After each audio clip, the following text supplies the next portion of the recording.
मैं आपसे समझना चाहता हूँ कि कौन से एक्सपोर्ट के बिजनेस हैं जो आपको लगता है कि बहुत ब्राइट फ्यूचर है। आज की डेट में उसमें 3 बिजनेस है। पहला बिजनेस है बायर्स कैसे ढूंढेंगे? कोई भी प्रोडक्ट ले लो, बायर्स ढूंढना एक ऐसी चीज है कि वो बहुत इजी है। पता कैसे लगेगा कि कौन से आइटम में पोटेंशियल ज्यादा है? कि सारी प्रोडक्ट में पोटेंशियल है। आपको क्या लगता है सबसे बड़ी मिस्टेक क्या कर रहे हो? ये बड़ी मिस्टेक करी, ये नहीं करनी चाहिए। मैंने जब एक्सपोर्ट स्टार्ट किया था तब मैंने एक सबसे बड़ी मिस्टेक की थी कि मैं बायर ढूंढने लगा। एक्सपोर्ट बिजनेस किन लोगों के लिए नहीं है? एक्सपोर्ट बिजनेस उन लोगों के लिए नहीं है कि जिसे रातों रात अमीर बनना है। अच्छा दोस्तों, आपसे एक छोटी सी रिक्वेस्ट है। अगर मेरे कंटेंट से आज तक आपको कुछ भी सीखने मिला है तो इस चैनल को सब्सक्राइब कर लीजिएगा। जितने ज़्यादा सब्सक्रिप्शंस होंगे उतने ही बड़े गेस्ट मैं लेके आ पाऊंगा और हमें और आपको बहुत कुछ सीखने को मिल सकता है। चैनल को फटाफट से सब्सक्राइब करके अपना सपोर्ट दिखाइए।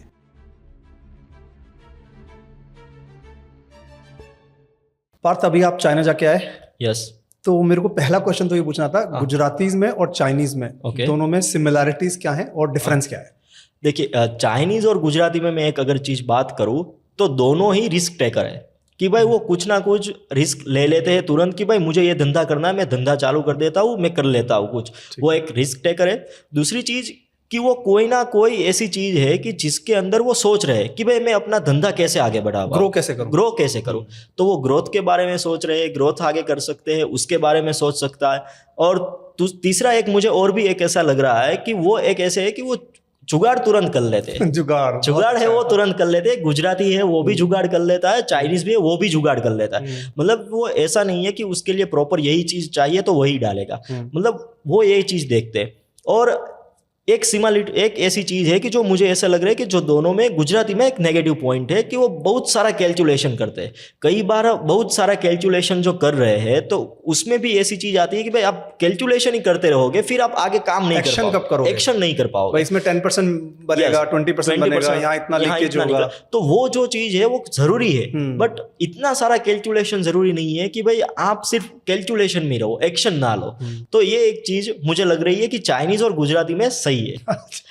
बहुत अच्छा। मुझे लगता है गुजरातियों में नेटवर्किंग भी बड़ा अच्छा होता है। यस, गुजराती में नेटवर्किंग बहुत अच्छा होता है। अगर आज मैं किसी को भी बोल रहा हूँ कि भाई मुझे ये चीज चाहिए तो बोलेगा हाँ अपने पास है एक लड़का, उससे बात करते हैं हो जाएगा।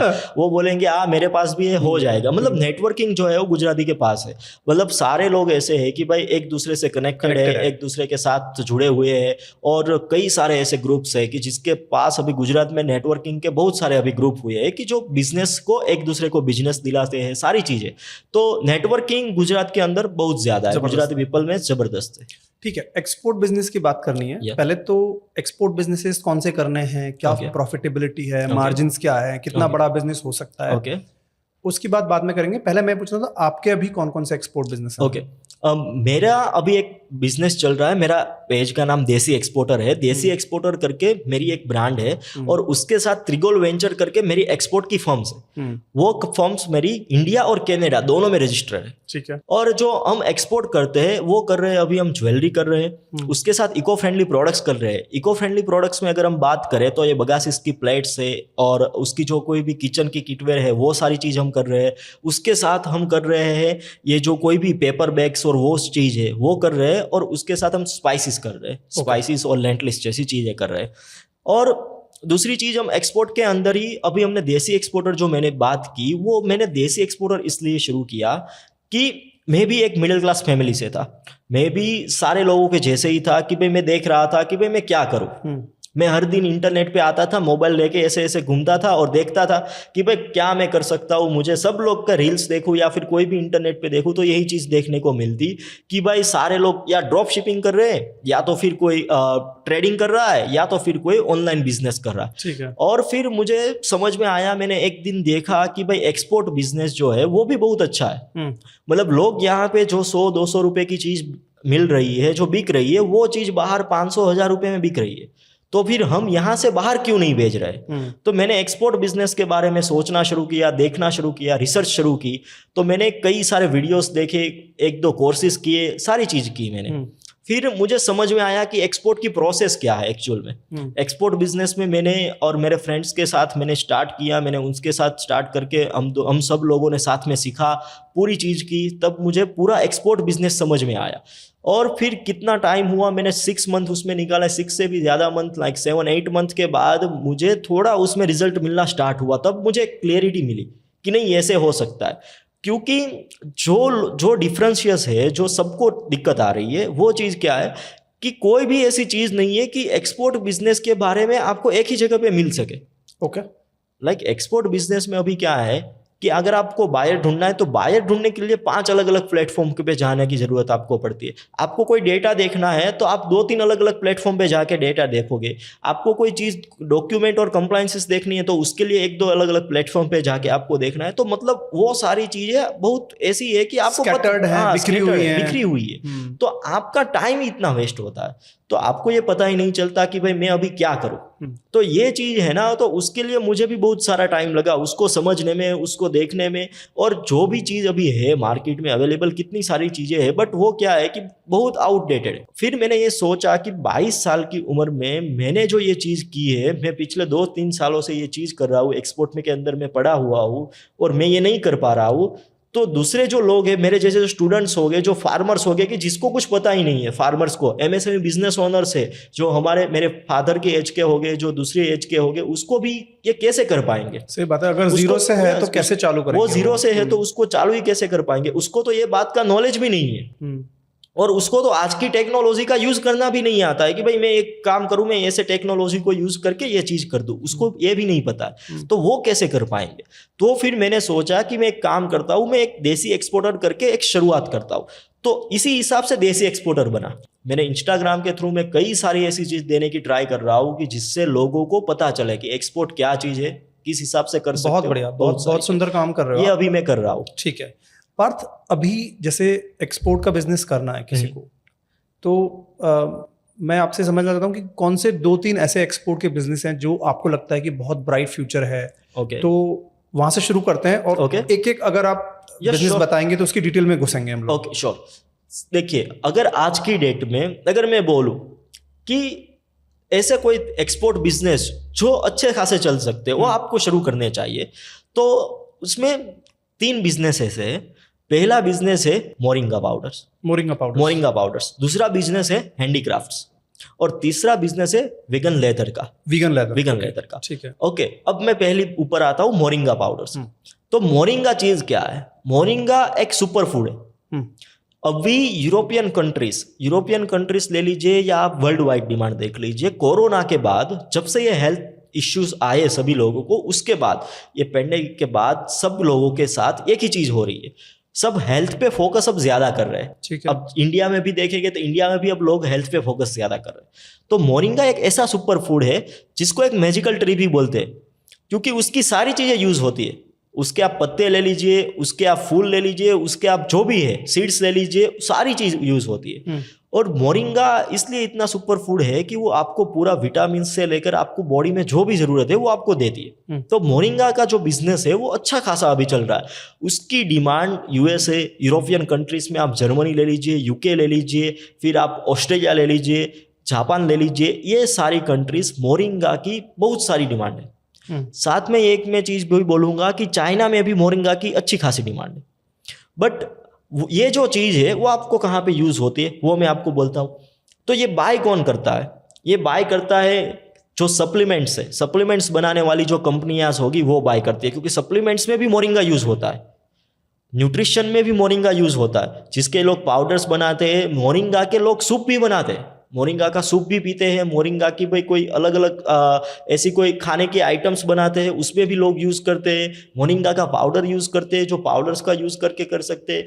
मोरिंगा की डाया केयर प्रोडक्ट्स भी आती है, मतलब जिसको डायबिटीज है या जिसको कोई भी दूसरी कोई प्रॉब्लम हो उसकी एक दवाइयाँ भी बनती है कि वो टेबलेट भी ले सकते हैं। जिसको कुछ पेन हो रहा है तो पेन रिलीफ की भी मोरिंगा की टेबलेट्स आ रही है। नहीं, लेकिन ये मोरिंगा हमारे यहाँ पे ही होता है या उन लोग को कैसे पता लगा बाहर की कंट्रीज को कि मोरिंगा नाम की कोई चीज होती है? मोरिंगा पहले से ही थोड़ी चीज थी, मतलब इंडियन आयुर्वेदिक में ऑलरेडी मोरिंगा का जिक्र किया हुआ है। अब मैं आपको एक चीज बताऊं कि जितना हम आयुर्वेदिक को हम नहीं मान रहे ना, उतना बाहर की कंट्रीज मान रही है।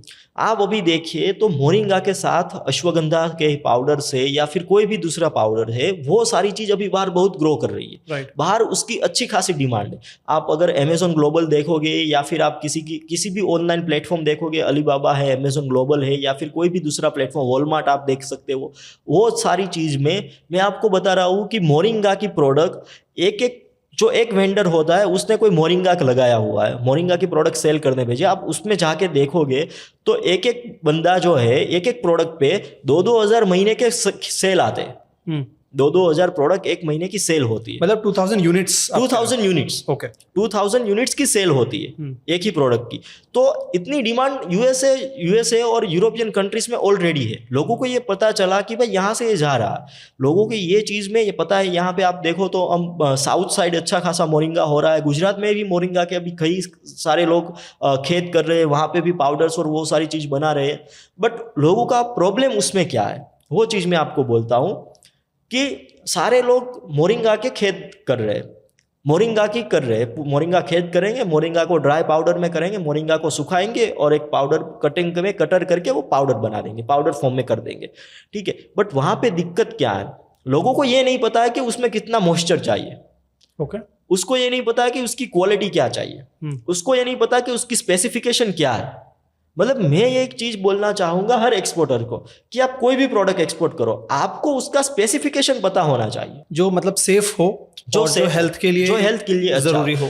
क्योंकि जो यूरोपियन कंट्रीज है वो मानती है क्वालिटी में। जब तक आपके पास सही क्वालिटी नहीं है, जब तक आपके पास सही डॉक्यूमेंट्स नहीं है, जब तक आपके पास कोई सारे ऐसे जो मतलब जो सर्टिफिकेशन चाहिए वो नहीं है, तब तक वो आपसे बाय ही नहीं करेंगे। और फिर आप बोलोगे कि भाई ये प्रोडक्ट एक्सपोर्ट नहीं हो रही है, तो नहीं होगी। ये जो चीज़ है ना, ये चीज़ सबसे पहले सबको ध्यान रखनी है। ठीक है। दूसरी अगर मैं मोरिंगा में आपको बात करूं तो लोग क्या करते हैं, प्रोडक्ट के नेचर को नहीं समझते। प्रोडक्ट की दिक्कत ये आती है कि लोग ये समझते हैं कि भाई मोरिंगा जो है ना वो मैं फुल ऑफ कंटेनर सेल करूं। अब ऐसी चीज नहीं है कि भाई एक फुल ऑफ कंटेनर आप सेल करने जाओगे, 19 टन 20 टन 21 टन 22 टन माल उसमें जाएगा। अब उतना सामान एक साथ मोरिंगा का फुल ऑफ कंटेनर कोई नहीं लेगा, क्योंकि उसकी नीड ऐसे नहीं है। आप उसको एक ब्रांड टाइप बनाओ, आप उसमें प्राइवेट पैकेजिंग करो, प्राइवेट लेबलिंग करके दो, वाइट लेबलिंग करके दो, उसको 100 ग्राम्स 200 ग्राम्स या फिर 1 kg 500 ग्राम में आप उसको पैकेजिंग कर दो। मतलब ये राइस नहीं है कि भर भर के कंटेनर भेज रहे हो। राइस नहीं है, वीट्स नहीं है कि भाई आप उसको पूरा एक कंटेनर भैया एक 50 kg या 100 kg के बैग्स में आपने उसको ऐसे ही डाला और आप बेच दो। ये चीज नहीं है वो। ठीक है, वो काम आ सकती है किसको कि जो सप्लीमेंट्स बना रहे हैं, वो चीज बना रहे हैं, वो लोग ये चीज ले सकते हैं। बट जो आप होलसेलर को ढूंढ रहे हो, आप इंपोर्टर्स को ढूंढ रहे हो, आप जब कोई स्टोर्स को देने की ट्राई कर रहे हो, या फिर आप प्राइवेट लेबलिंग करके खुद अमेजोन पे सेल करने की बात कर रहे हो, तो आपको अपना प्राइवेट लेबलिंग करके आपको सेल करना होगा। ब्रांडिंग बहुत जरूरी है। आप कस्टमर को भी ये चीज दो कि भाई मैं आपको ब्रांडिंग करके दूंगा, कि भाई आपके ब्रांड का आपको चाहिए, मैं आपको ब्रांडिंग करके दूंगा। बट ब्रांडिंग पे भी लोग क्या करते हैं, उस पे भी अपना एक्स्ट्रा प्रॉफिट मार्जिन जोड़ देते। राइट।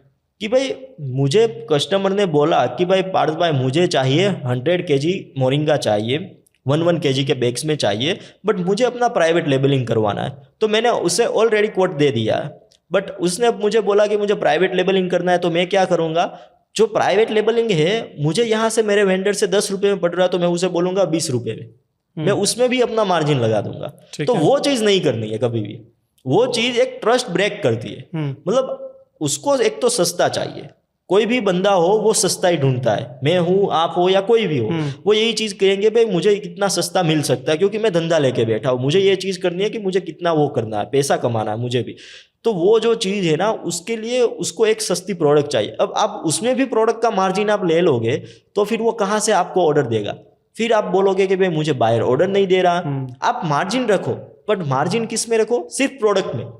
उसके ऊपर जो भी चीज चाहिए वो आप मत रखो। आप डायरेक्टली जो बिल आ रहा है वो उसको दे दो। भाई आपको 100 kg में से आपको वो बोल रहा है कि मैं मुझे 50 kg में ही मुझे करना है प्राइवेट लेबलिंग, 50 ऐसे चाहिए, तो 50 में जितना वो रेट ले रहा है उसको डायरेक्ट दिखा दो, ये रेट है प्राइवेट लेबलिंग का, ये मैं चीज करके आपको दे दूंगा। आपको 100 kg में जो दिखा रहा है वो आप उसको दे दो। ठीक है। आपने मोरिंगा का बिजनेस में मतलब एक तो मुझे ये समझना है कि प्रॉफिटेबिलिटी क्या है और आपने क्यों इसको बोला कि अच्छा बिजनेस हो सकता है। ओके, मोरिंगा बिजनेस में प्रॉफिटेबिलिटी की बात करूं तो मैं एक चीज ये बोल सकता हूं कि 30% से 50% तक आप मार्जिन ले सकते हो आराम से, ओके, अगर आपने अच्छी ब्रांड बना के सेल किया हुआ है तो। ठीक है। अगर आप अच्छा ब्रांड बना के सेल नहीं कर रहे हो, आप बल्क में सेल करने की बात कर रहे हो, आप लोगों को देना चाहते हो कि भाई आप ले लो, कोई भी सप्लीमेंट्स वाले हैं जिसको जरूरत है, जिसको फुल ऑफ कंटेनर की नीड है, आप उसको सेल कर रहे हो, तो भी मैं आपको एक चीज ये बोल सकता हूँ कि 20% से 25% तक का मार्जिन आप आराम से ले सकोगे। मतलब अच्छा मार्जिन वाला बिजनेस है। अच्छा मार्जिन वाला बिजनेस है। मतलब एक्सपोर्ट बिजनेस में सब लोग ये समझ, एक चीज में सबको यहाँ पे क्लियर करना चाहता हूँ आज, कि सब लोग ये बोलते हैं कि एक्सपोर्ट बिजनेस में मार्जिन डबल होता है। ओके, मार्जिन डबल होता है इसका मतलब ये नहीं है कि 100 की प्रोडक्ट डायरेक्ट 200 में आप सेल कर दो। मार्जिन डबल का मतलब क्या है कि यहाँ पे अगर आप मतलब 10% मार्जिन ले रहे हो तो बाहर आप 20% ले सकते हो। मार्जिन डबल ये पॉइंट है, ये पॉइंट नहीं है कि भाई 100 रुपए की चाहिए 200 में दो, ठीक है, ये मार्जिन का चीज नहीं। मार्जिन ये है कि भाई यहाँ पे 10% मिल रहा है आपको लोकल में सेल करने से, तो आप बाहर सेल करने में 20% ले सकते हो, तो ज्यादा मार्जिन होगा बाहर बेचने में। बाहर बेचने में ज्यादा मार्जिन, वो ऐसे डबल रहता है। ठीक है, तो आप बोल रहे हो मोरिंगा में 30 से 50 या 60% तक का भी प्रॉफिट आप ले सकते हो अगर आपने ठीक ठाक ब्रांड बना लिया, ठीक ठाक ब्रांड बनाया, आप ठीक ठाक काम कर रहे हो तो आप आराम से ले सकते हो। आपके पास सही मॉइस्चर है, आपके पास सही स्पेसिफिकेशन है, आपके पास सही डॉक्यूमेंट्स है, आपका मोरिंगा जो है ऑर्गेनिक है, पूरी चीज है, आपके पास ऑर्गेनिक सर्टिफिकेट्स है, फाइटोसैनिटरी, कंट्री ऑफ ओरिजिन, जो भी सर्टिफिकेशन चाहिए वो आपके पास है।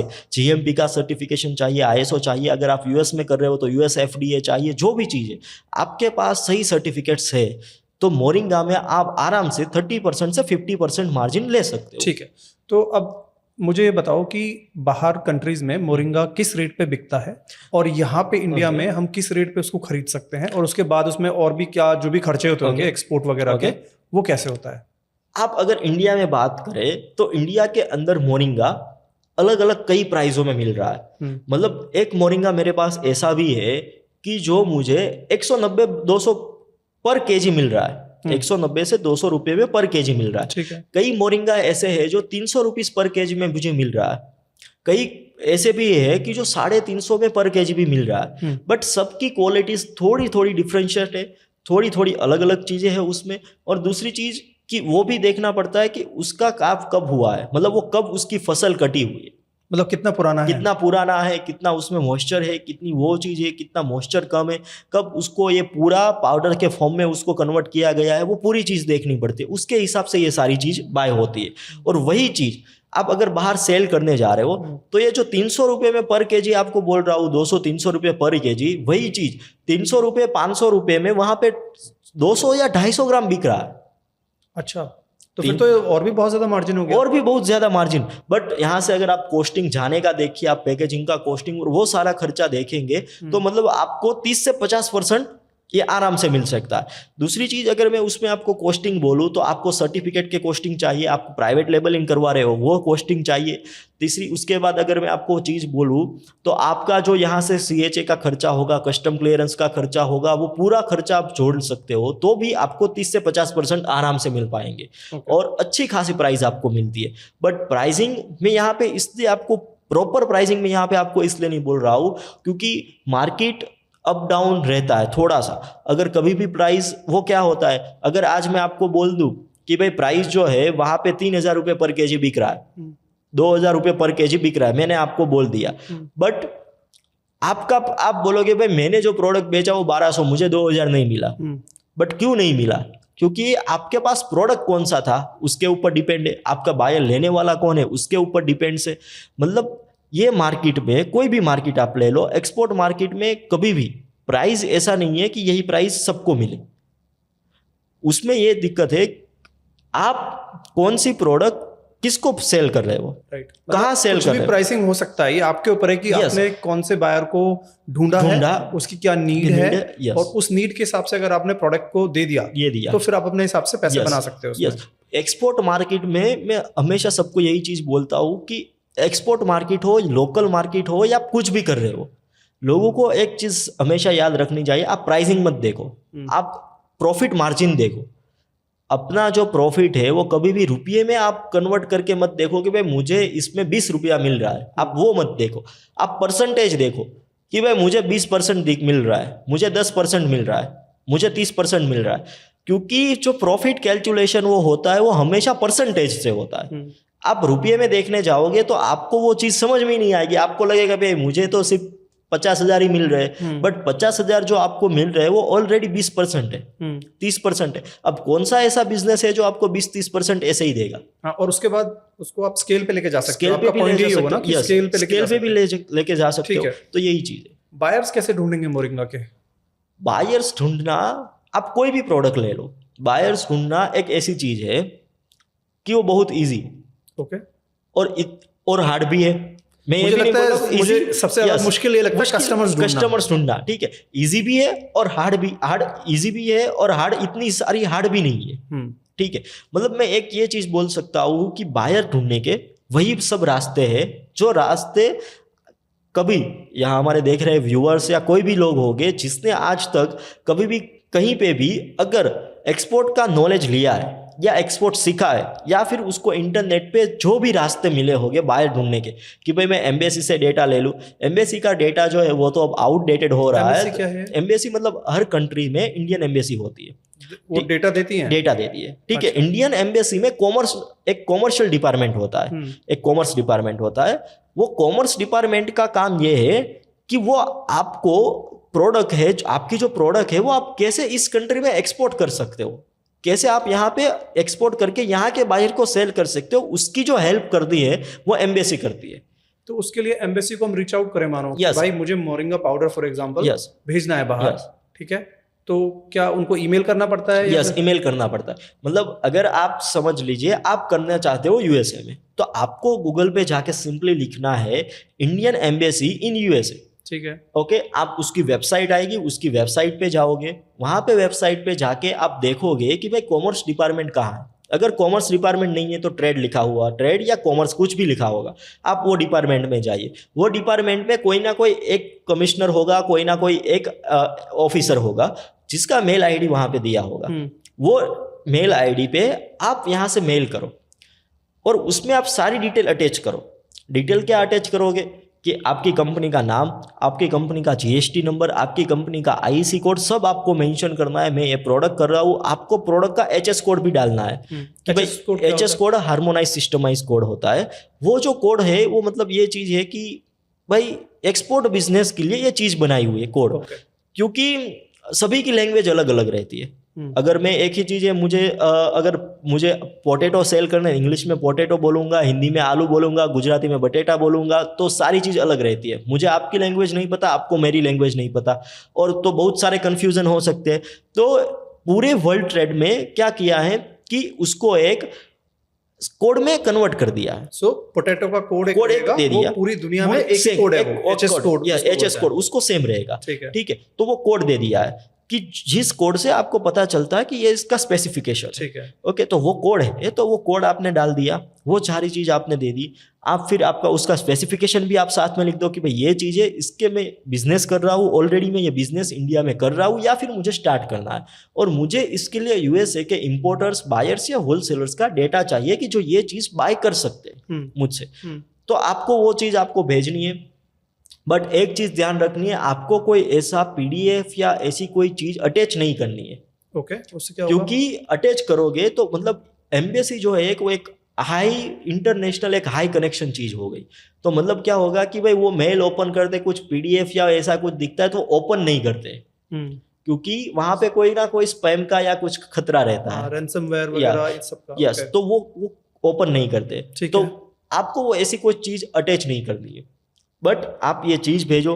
आपको अगर कहीं पे भी आपको ट्रेड या कॉमर्स का डिपार्टमेंट का आपको वो नहीं मिल रहा है मेल, तो आप इंडियन एम्बेसी के जो मेल है उस पर भी आप कर सकते हो मेल। आप उसको सीसी में डाल दो, उसके साथ ही डाल दो। अगर वो नहीं मिला तो आप उसको डायरेक्टली मेल कर दो कि भाई मुझे ये चाहिए, तो भी आपको मिलेगा। बट रिस्पॉन्स आने में थोड़ा टाइम लगेगा। कितना टाइम लगता है? मतलब कई बार ऐसा होती है, कई एम्बेसी ऐसी होती है कि जो 24 आवर्स से 48 आवर्स में भेज देती है, आपको मेल देती है, वो डेटा भेज देते हैं, वो आपको रिप्लाई देती है कि भाई मैं आपको भेज देंगे, और आपको मैक्सिमम 1 वीक के अंदर आ जाता है। 1 वीक आपको आता ही आता है, रिप्लाई आता है। बट कई बार ऐसी चीज होती है कि जिसको अगर उसको कुछ ऐसा लगा कि भाई ये चीज है वो चीज है तो वो नहीं भेजते, तो आपको फिर से उसे रिमाइंडर भी देना पड़ेगा। बट वो भेजते क्या है? बायर्स का डेटा भेजते हैं। डेटा होता है कि भाई उसमें उसके नाम होते हैं, उसके एड्रेस होता है, या उसका मोबाइल नंबर, ईमेल एड्रेस, जो भी चीज उसके पास अवेलेबल है वो आपको भेजते हैं कि ये चीज है। बट वो डेटा अभी कैसा है कि नया जो डेटा होता है वो कंप्लीट नहीं होता। कि भाई मैं पूरी डेटा शीट जो हमें चाहिए वो नया नहीं होता, वो आउटडेटेड है। मतलब वो अभी आउटडेटेड होता जा रहा है क्योंकि अपडेट नहीं हुआ है डेटा अभी। तो वो चीज़, क्योंकि आज तक मेरे पास, अगर मैं आज एज अ कुछ हूँ यहाँ पे, एज अ मैं इंडियन एम्बेसी में कुछ हूँ, मैंने आज कई सारे लोगों के साथ मीट की, आपके पास से मैंने आपका डेटा कलेक्ट किया, मेरे पास पड़ा है, मैंने उसमें से निकाल के आपको डेटा दे दिया। बट अब नया कोई आया है, कोई मीटिंग नहीं हुई है मेरी, कुछ नहीं हुई, किसी का रजिस्ट्रेशन मेरे पास नहीं है, अब मैं आपको मेल करूंगा तो अब मैं आपको कौन सा भेजूंगा? यही पुराना वाला डेटा। तो नया वाला जो है वो नहीं आएगा। मतलब वो चीज़ है कि जहाँ से आप ट्राई कर सकते हो एटलीस्ट। दूसरी चीज आप है कि भाई आप गूगल मैप से ले लो, गूगल से ले लो, या किसी भी चीज से ले लो। लिंक्डइन से आप ट्राई कर सकते हो, इंस्टाग्राम से ट्राई कर सकते हो, फेसबुक से ट्राई कर सकते हो। अभी तो एक नया भी आया है, डिजिटल मार्केटिंग के थ्रू भी लोग बायर ढूंढ रहे हैं, मार्केटिंग कर रहे हैं कि भाई if you want like looking for moringa supplier, if you want like super food supplier, if you want like private labelling for the moringa powders और एनीथिंग, ऐसी एड्स भी चला रहे हैं जो भी अपनी कंट्री, टारगेटिंग कंट्री है वहां पे। तो ये भी चीज हो सकती है। तो वो सारी मेथड्स है जहां से आप बायर ढूंढ सकते हो। और बाकी कई सारी ऐसी मेथड्स है कि भाई जिससे आप बायर ढूंढ सकते हो, लाइक कोई प्लेटफॉर्म के थ्रू आप जा सकते हो, कोई दूसरी चीज कोई नाम है? लाइक मैं यहाँ पे आपको एक चीज में बताऊं कि आप अलीबाबा है, ट्रेड इंडिया है, ऐसे कोई भी प्लेटफॉर्म आप यूज कर सकते हो। वोल्जा है, वोल्जा भी अच्छा प्लेटफॉर्म है। बट वो सारे प्लेटफॉर्म ऐसे नहीं है कि भाई आपने उसका पैकेज ले लिया या प्रीमियम ले लिया, कुछ भी कर दिया तो आपको अब बस मैं बैठ गया, अब बायर आने लगेंगे, ऐसी चीज नहीं है। आपको वो प्लेटफॉर्म क्या हेल्प करता है? आपको वो रिसर्च में हेल्प करता है, आपको परफेक्ट डेटा में हेल्प करता है। मतलब मेरा एक ये चीज माननी है कि आप 100 ऑफ बायर्स को रीच आउट करो, उससे अच्छा है कि आप 10 ऐसे बायर को रीच आउट करो जो ऑलरेडी काम कर रहे हैं, जिनकी जरूरत होने का चांस है, मतलब हॉट लीड जो है, हॉट लीड है, तो आप उससे करो। तो वो जो चीज है ना, उसमें हेल्प करेगा आपको ये प्लेटफॉर्म्स। ओके। उसमें ऐसा चीज नहीं कि आपने लिस्ट कर दिया, वो कर दिया, अब आपको सामने से इंक्वायरी आएगी, अब सामने से आपको पूरी चीज आएगी, ये चीज नहीं है। तो ये जो चीज है इस हिसाब से आप कर सकते हो। और उसके सिवा कोई ऐसा तरीका ही नहीं है। अगर कोई आके बोलता है कि भाई ये प्लेटफॉर्म या ये चीज से ऐसी है मेरे पास कि जिससे मैं बायर कनेक्ट कर लेता हूं, तो ऐसी कोई चीज नहीं है। ये सब मार्केटिंग का एक सिर्फ तरीका है, प्रोडक्ट सेल करने का, मार्केटिंग मतलब कोई का आपको कुछ बेच रहा है इसके वजह से बोल रहा है, उसकी वजह से। बाकी कोई ऐसी मेथड्स नहीं है कि जो मार्केट्स में अवेलेबल है, जो मार्केट्स में ऑलरेडी है, उसके सिवा कोई ऐसी मेथड्स नहीं कि जहां से बायर आपको मिल सके उसके सिवा। ओके, ऐसी कोई मेथड्स ही नहीं है। और दूसरी चीज ये भी मैं सब लोगों को बता रहा हूँ कि अगर आपके पास बायर का डेटा है, बायर का डेटा सभी जगह पे आपको मिलेगा ही, ठीक है, बट बायर्स का डेटा जो मिल रहा है उसमें मेन इंपॉर्टेंट है उसको आउटरीच। आप उसको कैसे आउटरीच करें, आप उसको कैसे कनेक्ट कर रहे हो, वो जो चीज़ है ना वो मेन है। ऐसा नहीं है कि आप पूरा ही डेटा उसको छोड़ दो, आप उस पे ऊपर रहो। आउटरीच आप कैसे कर रहे हो? मतलब डेटा आपके पास कैसा कितना भी हो, बट आपको इतना आउटरीच नहीं पता, आपको उतना सेल्स नहीं पता, तो आप कैसे आउटरीच कैसे करते हैं? अब आउटरीच का सभी लोग यही एक ही मेथड अभी यूज करते हैं, और वो है कोल्ड ईमेल। ईमेल से ही करते हैं। मैं लोगों को एक ये भी चीज बोलूंगा कि भाई आप कोल्ड ईमेल जो है वो तो कीजिए, बट कोल्ड कॉलिंग भी स्टार्ट कीजिए। आप रिचार्ज करवा लीजिए, रिचार्ज हाँ थोड़ा महंगा पड़ता है, बट रिचार्ज करवा लीजिए। या फिर आप रेप्टेल भी यूज़ कर सकते हो, अगर आपका बायर यूएस है या वहाँ से है तो रेप्टेल एक एप्लीकेशन है, आप रेप्टेल डाउनलोड कर लीजिए। उसका शायद कोई प्रीमियम उसका $14 का आता है, $14-15 का उसका वो आता है सब्सक्रिप्शन मंथली, और उसका आप शायद 50 से ज़्यादा कंट्री में आप कॉल कर सकते हो फ्री। मतलब वो प्रीमियम आप $15-20 का जो आप ले लेते हो उससे। क्या नाम बताया? रेप्टेल REBTL रेप्टेल, रेड कलर का सिंबल आएगा, वो एक एप्लीकेशन है, वो आप यूज कर सकते हो। और दूसरी चीज है कि वहां से आप ये कॉल कर सकते हो। अगर यूएसए का नंबर है तो वहां से आप फ्री में कर सकते हो, आपका नंबर भी वहां पे जाएगा तो आप कॉल कर सकते हो। आप वो नहीं कर सकते तो आप अपने नंबर पे इंटरनेशनल रिचार्ज करवा के आप ट्राई कीजिए, कोल्ड कॉलिंग स्टार्ट थोड़ा कीजिए, मतलब उसके साथ थोड़ी बातचीत कीजिए, वो सारी चीज कीजिए और ट्राई कीजिए एटलीस्ट। अगर आप उसको मेल कर रहे हो, मेल का रिप्लाई नहीं आ रहा तो वो कीजिए, बट मेल का जो रिप्लाई है, जो सारी चीज है, उसको आप बार बार कीजिए। आप बार बार उसको दोहराइए। ऐसा नहीं है कि एक बार मेल करके छोड़ दिया फिर आएगा, नहीं आएगा, क्योंकि मैं अकेला बंदा नहीं हूँ कि जो उसको मेल कर रहा है, हजारों लोग बैठे हैं कि जो उसको मेल कर रहा है। अगर आप आज आप भी देखते होंगे कि आपने कभी गूगल पे या इंडिया मार्ट पे लिखा हो कोई भी प्रोडक्ट का रिसर्च करना है, तो आपको कोई प्रोडक्ट मंगवानी, आप कोई सर्च कर रहे हो तो आपने लिखा कि XYZ प्रोडक्ट्स, इंडिया मार्ट पे लिखा, आपको आधा घंटा नहीं होगा कितना कॉल आना शुरू हो जाएंगे कि सर आपको ये प्रोडक्ट चाहिए थी, मैं इंडिया मार्ट से बोल रहा हूँ, आपकी लीड्स देखी। तो आप क्या करोगे, आपको चाहिए होगी तो भी आप बोलोगे भाई नहीं चाहिए। क्यों? आप परेशान हो जाते, इरिटेट हो जाते हो। तो वही चीज उसको भी होती है कि भाई मुझे 100 ऑफ मेल्स आ रहे हैं, 100 ऑफ ये चीज आ रही है, तो फिर मैं 100 ऑफ मेल देखूं क्यों? मैं किसको देखूंगा कि जो मुझे ऐसा लग रहा है कि नहीं इसका मेल मुझे देखना चाहिए, उसको देखूंगा।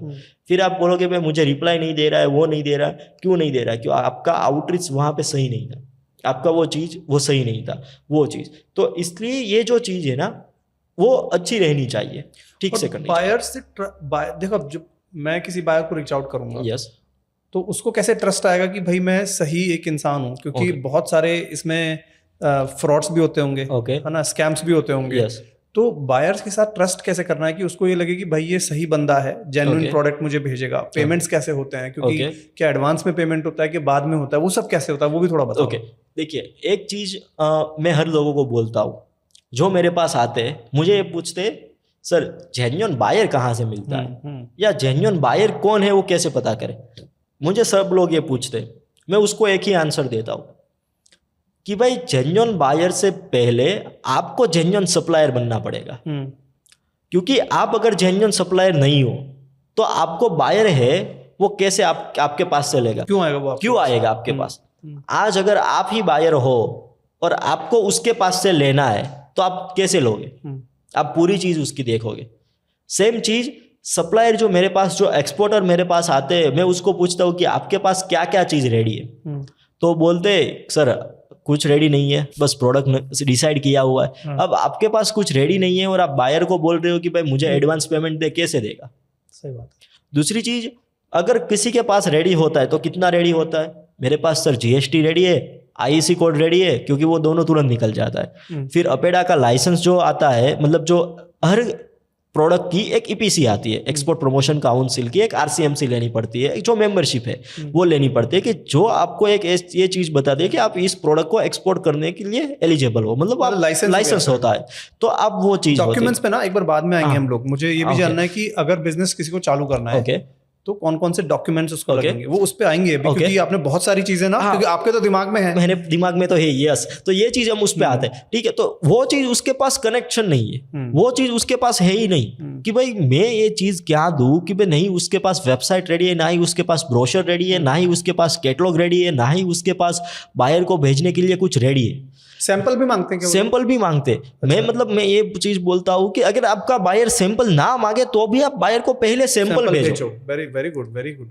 आपको बायर सैंपल नहीं मांग रहा है तो आप बायर को सैंपल भेजो, लेकिन उसकी कॉस्ट होगी तो इट्स ओके, बेयर कर लो। यस, अगर कुछ भी है आप भेजो, क्योंकि अगर बायर ने ऐसे ही आपका कर दिया, आपको पेमेंट भी कर दिया, सारी चीज कर दी, बट वहां जाके क्वालिटी में कोई इश्यू आया, बायर को फोटो में दिखा होगा, यार आपने कुछ किया होगा, आपने कुछ लिखा होगा, तो आपने बोला होगा कि भाई ये क्वालिटी है, बट वो क्वालिटी वहां पे गई नहीं हुई है, आपको भी यहाँ पे नहीं पता था, क्योंकि आप भी आउटसोर्स कर रहे हो, आपको भी प्रोडक्ट के बारे में इतनी जानकारी नहीं थी, और आपने कोई प्रोडक्ट ले ली, आपके सप्लायर ने बोला कि भाई ये क्वालिटी जो है A60 है, एग्जांपल A60 क्वांटिटी है, बायर को A60 चाहिए थी, और आपको उसने आपको दी है A40 क्वालिटी दी है। अब वहां पे जाएगा बायर, तो बायर को क्या लगेगा, वो देखेगा कि क्वालिटी है नहीं है, तो फिर बायर आपको पेमेंट भी नहीं देगा। अगर बायर ने आपको पेमेंट दिया हुआ है तो भी वो आपके ऊपर केस भी कर सकता है, वो भी चीज डाल के इसने गलत चीज दी, वो चीज दी, वो कस्टम से भी नहीं छुड़ाएगा, वो भी चीज हो सकती है, वहां पे क्लियर करवाएगा, वहां पे सर्टिफिकेशन करवाएगा, वहां से भी नहीं करेगा।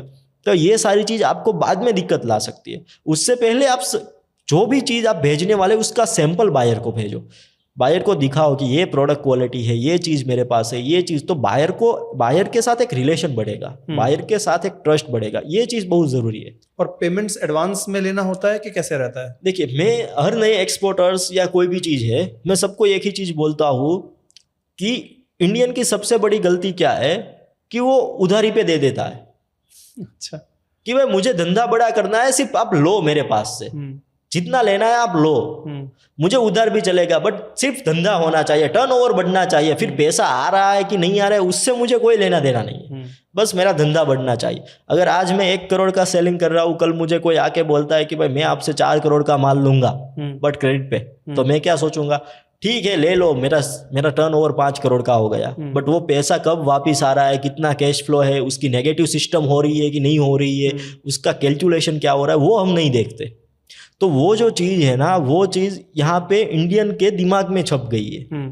ये एक चीज़ बहुत बड़ी नेगेटिव इफेक्ट है हमारे लिए। ओके, तो हर एक्सपोर्टर्स को मैं एक ही चीज़ बोलता हूँ, अपनी एक बाउंड्री सेट करके रखो कि भाई मुझे अगर धंधा करना है तो मैं 2 से 3 पेमेंट टर्म्स में ही करूंगा, उसके अलावा नहीं करूंगा। अगर आप चाहे मुझे 100 कंटेनर्स का ऑर्डर दे दो या 1000 कंटेनर का ऑर्डर, 2 से 3 पेमेंट टर्म, 2 से 3 पेमेंट टर्म्स मतलब अगर आप एलसी पे लो, बैंक गारंटी के सिवा कुछ भी मत लो।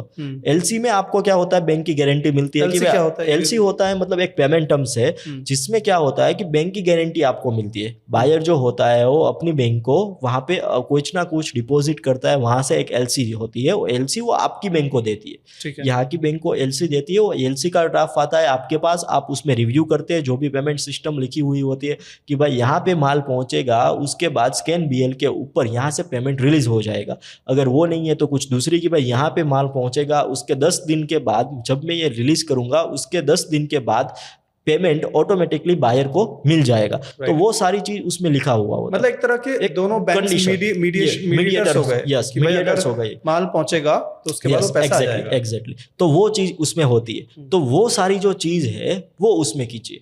तो उससे क्या होगा कि बैंक की गारंटी आपके पास है, तो आपको ये पता चल गया कि भाई मेरा पेमेंट है वो आएगा ही।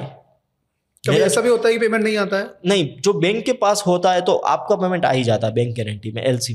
बट एलसी में एक चीज ध्यान रखनी होती है कि एलसी कभी भी आउटसाइड ऑफ बैंक नहीं करनी है। मतलब आपको बैंक टू बैंक ही पूरा जाना है। अगर बैंक के बाद भी आपको जो डॉक्यूमेंटेशन भेजना होता है, जो आपको बीएल भेजनी होती है, जो आपको डॉक्यूमेंट भेजना, वो भी आपको बैंक के थ्रू ही भेजना है।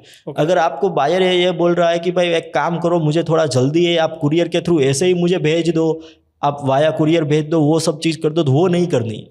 आप सारे डॉक्यूमेंट्स पहले बैंक को देते हैं? यस, बैंक को देते हैं। बैंक उनकी बैंक को देंगे, उनकी बैंक जो है वो बायर को देंगे।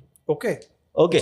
जैसे बायर को मिला तो बैंक को भी पता चल गया कि नहीं भाई डॉक्यूमेंट मिल गया, सब कुछ आ गया। बायर को वहां से कंफर्मेशन जैसे ही आता है, डॉक्यूमेंट मिल गया, उसको कंफर्मेशन आ गया, वैसे ही जैसे ही बायर की बैंक है वो हमारे बैंक को ट्रांसफर करेगी, अपनी बैंक जो है अपने अकाउंट में ट्रांसफर कर देगी। तो बैंक चेक भी करते हैं कि डॉक्यूमेंट सही है? यस, सब कुछ बिना डॉक्यूमेंट चेकिंग के कुछ भी नहीं होगा। तो वो जो चीज है वो एलसी में वो चीज हो सकती है। दूसरी चीज हम ये कर सकते हैं कि भाई आप एडवांस लीजिए, एडवांस के बिना काम मत कीजिए। तीसरी चीज आप उसमें ये कर सकते हैं कि आप कितना एडवांस लेना चाहिए आपके हिसाब से? मेरे हिसाब से एक चीज है कि भाई लोग बोलते हैं कि 100% एडवांस मुझे चाहिए। 100% एडवांस अगर आप नए हो एक्सपोर्ट बिजनेस में तो कई सारे ऐसे चांसेस है कि आपको 100% एडवांस नहीं मिल सकता। तो आपको ये चीज मिल सकती है कि भाई आप 50%, 60%, 30%, 40% एडवांस लीजिए, बाकी का जो है वो अगेंस्ट डॉक्यूमेंट में लीजिए। भाई क्यों बायर आपको इतना एडवांस देगा? बायर आपको एडवांस देगा क्योंकि देखिए एक चीज है, आप उस पर ट्रस्ट बना रहे हो, आप उस पर ट्रस्ट बनाओ तो आपको बायर एडवांस देगा, वरना आपको बायर एडवांस नहीं देगा। कि मतलब आप उसके साथ ऐसा रिलेशन बिल्ड करो, आप उसके साथ ऐसी चीज बिल्ड करो तो आपको बायर एडवांस देगा, वरना वो आपको एडवांस देगा ही नहीं। क्योंकि एक चीज है कि जो सबसे पहले देखी है कि जो भी बायर्स है, जो भी लोग हैं, वो एक ऑथेंटिक ही है, वो अपना धंधा अच्छी तरीके से कर रहे हैं। कोई भी बायर से ऐसा नहीं है कि भाई कल को उठ के आया है और वो चीज कर रहा है। जो भी बायर से या जो भी कोई लोग है वो ये चीज कर रहे हैं कि भाई वो कितने सालों से ये काम कर रहे हैं, उसको सारी चीज पता है। अगर आपको आपके पास अच्छी खासी नॉलेज है, आपको अच्छा खासा ट्रस्ट है, आप अच्छा खासा ट्रस्ट बिल्ड कर रहे हो, तो बायर आपको एडवांस ऑटोमेटिक देगा। मतलब बायर को पता है कि ये बंदा जो है जेन्युइन है, तो वो आपको ऐसे तुरंत पहचान जाएगा। तो बायर को हमें ये भी दिखाना पड़ेगा कि भाई देखो हमने यहाँ पे इतना बेचा, यहाँ पे इतना बेचा, इस तरह का डेटा भी देना होता है क्या? नहीं, जो नया एक्सपोर्टर्स है उसके पास कोई डेटा नहीं होता, और बायर आपको कभी नहीं पूछता कि आपने कहाँ कितना बेचा है। अच्छा, नहीं पूछता? नहीं, मेरे पास जितना भी आज तक हुआ है उसमें से शायद मुझे 1 या 2 ने कभी पूछा हो कि भाई आपका अभी काम कहाँ पे चल रहा है, आप अभी कितना सेल कर रहे हो, कहाँ पे सेल कर रहे हो। ऐसा मुझे शायद आज तक 1 से 2 लोगों ने मुझे पूछा हो, बायर्स ने, बाकी आज तक मुझे किसी ने नहीं पूछा कि भाई आप कहाँ पे कितना सेल कर रहे हो। क्योंकि एक चीज़ है, उससे कोई मतलब नहीं है कि मैं कहाँ पे कितना सेल कर रहा हूँ। उसको ये मतलब है कि भाई मुझे क्या मिल रहा है, क्या प्राइस पे मिल रहा है, और मेरी क्वालिटी जो है वो कैसी है, मेरी पैकेजिंग जो है वो कैसी है, मैं कितने टाइम में उसे डिलीवर कर पा रहा हूँ, मेरी प्रोडक्ट की जो स्पेसिफिकेशन है वो क्या है, मेरी प्रोडक्ट जो है वो कैसे है, मेरे जो कंप्लाइंसेस है, मेरे पास जो प्रोडक्ट्स के डॉक्यूमेंट्स है, वो सारी चीज़ कैसी है, वो उसके लिए मैटर करती है। ओके, ठीक है। तो आप ये सारा डिटेल्स भी भेजते हो उसको कि भाई मेरे प्रोडक्ट के पिक्चर्स ये हैं? यस। और सैंपल तो बाद में भेजोगे, लेकिन पहले पिक्चर्स भेजोगे उसको पिक्चर्स भेजेंगे, उसके साथ उसका स्पेसिफिकेशन भेजेंगे कि मैं मेरे पास ये क्वालिटी की ये प्रोडक्ट पड़ी हुई है। अच्छा। उसमें इतना मॉइस्चर है, उसमें इतना ब्रोकन है, उसमें इतना ये चीज़ है, इतना पेस्टिसाइड है, ये जो है ये अगर कोई ऐसी कॉमोडिटीज़ है तो हम बोलते हैं कि ये फसल है, ये टाइम पे हुई है, ये जो प्रोडक्शन है इसका टाइमिंग ये है, और अभी उसकी शेल्फ लाइफ ये है। उसके साथ डॉक्यूमेंट जो भी चाहिए, लाइक अगर आपको GMP चाहिए, अगर आपको USFDA चाहिए, अगर आपको कोई ISO हॉलमार्क चाहिए, कुछ भी चाहिए, तो वो इतने सर्टिफिकेट्स मेरे पास अवेलेबल है। और अगर ये सर्टिफिकेट्स ऐसे हैं कि जो मेरे पास अवेलेबल नहीं है, अगर आपको वो भी चाहिए तो वो भी हम करवा सकते हैं, आपके लिए टेस्टिंग करवा सकते हैं। अगर आपको लैब रिपोर्ट चाहिए तो वो भी दे सकते हैं। अगर आपको ये चाहिए कि भाई मुझे इंस्पेक्शन करवाना है, प्रोडक्ट का इंस्पेक्शन, वो भी थर्ड पार्टी इंस्पेक्शन करवाना है पोर्ट पे, तो वो भी हम उसको कहते हैं कि भाई आपको वो भी चीज़ चाहिए तो वो भी हम आपको प्रोवाइड कर सकते हैं। अगर आपको अपनी साइड से करना है तो आप भी अपनी साइड से भी कर सकते हो लेबोरेटरी टेस्ट। कहाँ होता है इंस्पेक्शन? कहाँ होता है इंस्पेक्शन? 2 चीज़ होती है, मतलब जो अलग अलग कंपनियां होती है, कई सारी ऐसी कंपनियां होती है जो थर्ड पार्टी इंस्पेक्शन करके बायर को सबमिट करते हैं और बायर के बदले हमें भी सबमिट करती है। प्रोडक्ट जाने के बाद मतलब अगर आप पोर्ट पे जब आपका लोडिंग हो रहा है, सारी चीज हो रही है, तब भी थर्ड पार्टी इंस्पेक्शन होता है। लाइक आपका पोर्ट पे जब जाता है तब आपको अगर कोई थर्ड पार्टी इंस्पेक्शन करवाना है तो आप करवा के पूरा करके वो रिपोर्ट डायरेक्टली बायर को दे सकते हैं, भेज सकते हो। मतलब ऐसी कई सारी कंपनियां से वो जो हो सकती है, कई सारी ऐसी कंपनियां से जो ये प्रोडक्ट्स होती है उसके भी कई सारे कवरेज करती है, लाइक प्रोडक्ट के पेमेंट्स फ्रॉड या कोई भी बायर रिपोर्ट्स, वो सारी चीज। तो ये सारी चीज पे आगे बढ़ सकते हैं। तो ये चीज करके ही आप बायर को अच्छी खासी दे सकते हो। मतलब प्रोडक्ट्स की पिक्चर जो स्पेसिफिकेशन है वो आपका एक इंप्रेशन दिखाते हैं बायर को कि भाई ये जो बंदा है ना ये कर रहा है। तो ये आप दिखाओगे ना तो बायर आपको कभी नहीं पूछेगा भाई तू कितने साल से काम कर रहा है। लैंग्वेज का बैरियर नहीं आता इस सब में कि अगर मानो आप यूरोप में किसी आई डोंट नो बुल्गारिया या कहीं भेज रहे हो? देखिए लैंग्वेज बैरियर आज के टाइम में अगर कोई मुझे बोलता है कि भाई लैंग्वेज बहुत बड़ा बैरियर है, हाँ थोड़ा बैरियर है, बट आज के टाइम में मुझे बोल रहा है कोई भी कि मैं लैंग्वेज की वजह से एक्सपोर्ट नहीं कर पा रहा हूँ, मैं शुरू नहीं कर पा रहा हूँ, तो मुझे लगता है कि उसको अभी कुछ पता ही नहीं है। मतलब उसका रीजन क्या है, आज की टेक्नोलॉजी इतनी है, हमारे पास गूगल है, हमारे पास चैट GPT है, हमारे पास इतना AI है, क्लाउड है, कितने सारी चीज़ है, आप उसका यूज़ कीजिए। आप लैंग्वेज का बैरियर नहीं, आप उसको अगर वो आपको स्पेनिश में बोल रहा है तो आप स्पेनिश में ट्रांसलेट करके उसके स्पेनिश में मैसेज डालिए। अगर आपके वो कॉल पे बात कर रहा है तो कई सारे ऐसे है कि जो ऑडियो पे ऑन टाइम ऑडियो को वो आपकी लैंग्वेज में कन्वर्ट करके दे सकता है, वो सारी चीज़ें। तो आप उसका यूज़ कीजिए। टेक्नोलॉजी अभी इतनी सारी है कि आप यूज़ कर सकते हो, लैंग्वेज का कोई बैरियर आ ही नहीं सकता। ठीक है, तो आप वो यूज़ कर सकते हो। हाँ मतलब लिटिल बिट थोड़ा सा है कि भाई आपको कुछ समझ में नहीं आ रहा है, वो चीज़ है थोड़ी सी ऐसी रहती है, बट आज के टाइम में ये चीज़ नहीं है। ठीक है कि लैंग्वेज का बैरियर नहीं आ सकता। मोरिंगा पे थोड़ा वापस आते हैं। ओके, कौन सी कंट्रीज में आपके हिसाब से सबसे ज्यादा मोरिंगा बिक रहा है अभी, और अगर कोई एक नया बिजनेस चालू करना चाहता है तो कौन सी कंट्रीज पे फोकस करना चाहिए? अगर आज की तारीख में मैं बात करूं तो सबसे ज़्यादा USA में बिक रहा है, सबसे ज़्यादा मोरिंगा। सबसे ज़्यादा मोरिंगा अगर कोई भी ले रहा है हमारे पास से तो USA ले रहा है। ओके, USA सबसे ज़्यादा ले रहा है, USA पे सबसे ज़्यादा यहाँ से एक्सपोर्ट यहाँ से भी हो रहा है।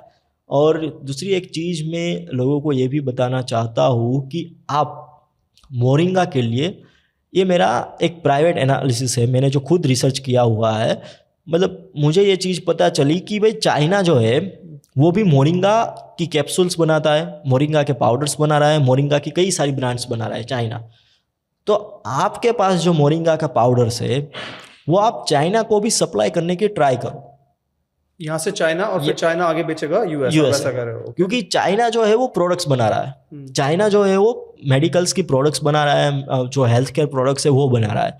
तो मतलब उसे रो चाहिए, अब मतलब वो पाउडर चाहिए, पाउडर से वो सप्लीमेंट्स बनाएगा और वो सप्लीमेंट्स वो फिर यूएसए में या कई भी कंट्रीज में बेचेगा। तो मतलब मुझे एक चीज पता चली कि भाई चाइना में इतना जो मोरिंगा का जो प्रोडक्शन जो चाहिए वो नहीं है, और जो है थोड़ा सा वो क्या है कि जो क्वालिटी उसको चाहिए जो हेल्थ में वो नहीं है। तो आप मतलब एक ये चीज है कि आप चाइना को भी टारगेट कर सकते हो, और यूएसए में सबसे ज़्यादा जा रहा है। आप यूएसए में ट्राई करो, यूरोप की कंट्रीज में ट्राई करो, लाइक जर्मनी है, नेदरलैंड है, वो सारी कंट्रीज में आप ट्राई कर सकते हो, क्योंकि वो सारी चीज़ ऐसी है कि जो हेल्थ रिलेटेड है, मतलब वो हेल्थ को बहुत सीरियस लेती है। ठीक है।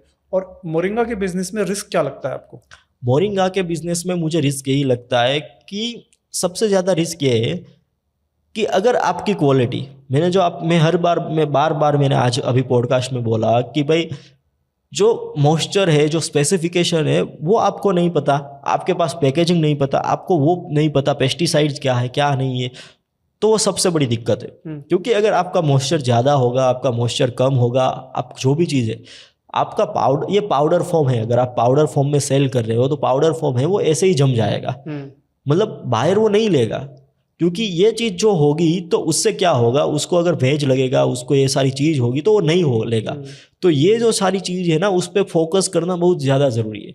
मतलब ऐसा नहीं है कि भाई आप कोई भी प्रोडक्ट दे दो, क्वालिटी बहुत मैटर करती है।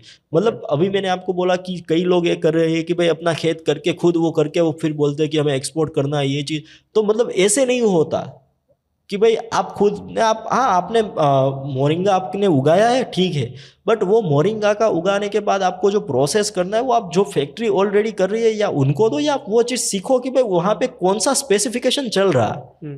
आप मतलब यही नहीं है कि भाई मैंने ये चीज़ बनाई और डाल दिया कर दिया, क्योंकि आपको नहीं पता। आप बोल रहे हो कि भाई उसे 12 महीने तक कुछ नहीं होगा, बट आपको पता है कि उसका मॉइस्चर क्या है, यहाँ से वहाँ तक पहुँचेगा तब तक वो क्या हो जाएगा वो आपको नहीं। 12 महीने तक उसे कुछ नहीं होता, मुझे भी पता है कि उसे कुछ नहीं होगा। अगर वो उसको भेज लग गई या उसको वो चीज़ होगी तो भी कुछ नहीं होगा, बट वो ऐसे ही जम जाएगा।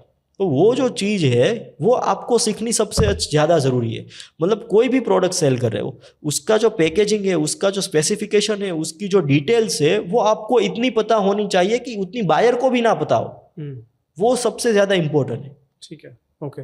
और इसमें कंपटीशन कहाँ से है मेनली? अगर हम भारत के अलावा और कंट्रीज को देखें तो और कौन सी कंट्रीज हैं जो मोरिंगा एक्सपोर्ट कर रही है? मोरिंगा एक्सपोर्ट्स में मैं आपको बताऊँ, भारत के अलावा चाइना, जो मैंने आपको बोला, चाइना हमारा कॉम्पिटिटर है। चाइना हर किसी प्रोडक्ट में, कोई भी प्रोडक्ट ले लो, हर चीज़ में बनाने में एक्सपर्ट्स है, ठीक है। वो कोई भी प्रोडक्ट्स ले लो उसमें वो आपका सबसे बड़ा कॉम्पिटिटर है। तो चाइना जो है वो एक आपका कॉम्पिटिटर है। दूसरी चीज़, अफ्रीका के कई ऐसी थोड़ी कंट्रीज है कि जहाँ पे ये चीज़ हो रही है, वो आपका एक कॉम्पिटिटर है। बस बाकी कोई ऐसी कॉम्पिटिशन नहीं है कि भाई जो आपको हेवीली आपको इफेक्ट कर सके। कितना किलोज मोरिंगा बेच सकता है आपको लगता है? अगर मैं यूएस में अब बिजनेस चालू करूं, कितना पोटेंशियल होगा आपको लगता है? मतलब पोटेंशियल में एक अगर बात करूं तो पोटेंशियल इतना है कि आपके ऊपर है कि आपको कितना बेचना है। आप आराम से बेच सकते हो, मतलब आपको अगर जितना बेचना है आप आराम से बेच सकते हो। मैं अगर ये बोल रहा हूँ कि अगर आप D2C ब्रांड बना लो, एक्सपोर्ट में D2C ब्रांड बना लो कि भाई मैं जो एक्सपोर्ट करना, मैं इंटरनेशनली एक्सपोर्ट में D2C ब्रांड बना रहा हूँ, एक्सपोर्ट में सेल करूँगा। आप सिर्फ अमेजोन ग्लोबल पे चले जाइए, अमेजोन FBA पे चले जाइए, वहाँ पे आप सिर्फ सेल कीजिए, अपना प्रोडक्ट लीजिए, अच्छा खासा ब्रांडिंग करके भेज दीजिए, सेल कीजिए, थोड़ा सा स्टॉक इन्वेंट्री में डाल दीजिए, कंप्लीट कीजिए प्रोसेस जो भी है उसका। थोड़ा सा 1-2 लाख रुपए का कॉस्ट लगेगा पूरा होके, और वो चीज़ आप स्टार्ट कीजिए। अगर आपके प्रोडक्ट्स में दम है, आपकी पैकेजिंग अच्छी है, आपके लिस्टिंग या आपने जो भी चीज़ की है अमेजोन या किसी में भी, वॉलमार्ट या किसी भी प्लेटफॉर्म में, आप में दम है, आपकी प्रोडक्ट्स में दम है, तो आपका प्रोडक्ट, आपका हर प्रोडक्ट कम से कम 200 से 500 यूनिट तो ऐसे ही सेल हो सकता है। स्टार्टिंग में 200 से 500 यूनिट आप ऐसे ही सेल कर सकते हो अगर आपके प्रोडक्ट्स में दम है। आपने कई सारी कंप्यूटर से उसका रिसर्च किया हुआ है, आपको पता है कहाँ पे क्या चीज़ हो रही है, तो आप आराम से सेल कर पाओगे। तो पोटेंशियल की अगर मैं बात करूँ, बहुत अच्छा पोटेंशियल है। आज भी लोग कहते हैं कि भाई मोरिंगा एक बहुत हाई कंपटीशन मार्केट हो गया है, बहुत सारे लोग कर रहे हैं, बहुत सारी चीज़ें हैं, बट ऐसा नहीं है, लोग करेंगे ही। आज कोई भी बिजनेस है जो चल रहा है, जो बिजनेस चल रहा है उसमें ऐसा कभी नहीं आएगा कि भाई उसमें कंपटीशन ही ना हो। नहीं, कंपटीशन तुरंत आ जाता है, तुरंत आ इंडिया जाता में है, तो। तुरंत आ जाता है, ठीक है। बट उसमें चीज है कि कितना आप फास्ट एग्जीक्यूशन कर रहे हो, कितनी चीज आप उसमें नहीं दे रहे हो, कितनी चीज आप उसमें थोड़ा सा ब्रांडिंग दे रहे हो, कितना आप लोगों के साथ टच हो रहे, वो जो चीज है ना वो इंपॉर्टेंट है। मतलब ये नहीं मैं बोल रहा हूँ कि भाई जो पहले आया है वही देगा, मतलब जो कौन फास्ट मूव कर रहा है, कितना हम दे रहे हैं, कितनी सेलिंग कर रहे हैं, वही सबसे बड़ी इंपॉर्टेंस है। ठीक है, अब अपन दूसरे प्रोडक्ट की तरफ मूव करते हैं। हैंडीक्राफ्ट्स का आपने जो बोला था, लेकिन उससे पहले मैं व्यूअर्स को कहना चाहूंगा कि 95% of the viewers of this channel आपने अभी तक सब्सक्राइब नहीं किया है। सब्सक्राइब कर लीजिए। आपके सब्सक्रिप्शन की वजह से ही हम पार्थ जैसे गेस्ट को लेके आ पाएंगे जो बहुत जेन्युइनली सारी इंफॉर्मेशन आपके साथ बहुत ट्रांसपेरेंटली शेयर कर रहे हैं। चैनल को सब्सक्राइब कर लीजिए। पार्थ, दूसरा जो प्रोडक्ट आपने बताया था हैंडीक्राफ्ट्स का, उसमें क्या आइटम्स हो सकते हैं और उसमें कितना स्कोप है और कौन सी कंट्रीज में हैंडीक्राफ्ट्स का आपको लगता है बहुत स्कोप है? ओके, मैं आपको हैंडीक्राफ्ट का पूरा ओवरव्यू दे देता हूँ एक ही साथ में, ठीक है। लाइक हैंडीक्राफ्ट जो बिजनेस है वो एक ऐसा बिजनेस है कि इंडिया में से मैं आपको बोलूँ कि 90 और 95% तक का यहाँ से एक्सपोर्ट होता है, बहुत अच्छा होता है। 95% में ये नहीं बोल रहा हूँ कि ओवरऑल एक्सपोर्ट्स का एक्सपोर्ट हो रहा है, 95% मतलब जितना भी हैंडीक्राफ्ट प्रोडक्ट्स है वो सबसे ज़्यादा इंडिया से जा रहा है। ठीक है, मतलब इंडिया का हैंडीक्राफ्ट है वो दुनिया भर में जा रहा है। जब से यहाँ पे मतलब जब से वो राजा महाराजाओं के टाइम से ये चीज़ हो रही है कि हैंडीक्राफ्ट प्रोडक्ट्स यहाँ की जो है वो सबसे अच्छी है, ठीक है। बट हैंडीक्राफ्ट प्रोडक्ट्स का क्या दिक्कत आई? हैंडीक्राफ्ट प्रोडक्ट्स में दिक्कत ये आई कि लोग हैंडीक्राफ्ट प्रोडक्ट्स पे फोकस करना छोड़ दिए। लोग कमोडिटीज में चले गए कि भाई मुझे बेचना है तो मुझे स्पाइसेस बेचना है, मुझे लेंटलिस बेचना है, मुझे दाल बेचनी है, मुझे सब्जी बेचनी है, राइस बेचना है, वही चीज़ में चले गए। हैंडीक्राफ्ट का प्रोडक्ट्स, हैंडीक्राफ्ट का जो मार्केट है वो इतना अनटेप मार्केट है कि जिसमें आप बहुत अच्छा बिजनेस कर सकते हो, बहुत अच्छा ब्रांड बना सकते हो, बहुत अच्छा आप प्रॉफिट मार्जिन ले सकते हो। हाँ, आपका शिपमेंट का वैल्यू जो होगा, आपकी जो शिपमेंट होगी, जिसका ऑर्डर वैल्यू होगी वो छोटी होगी, बट मार्जिन जो होगा वो बहुत हाई होगा।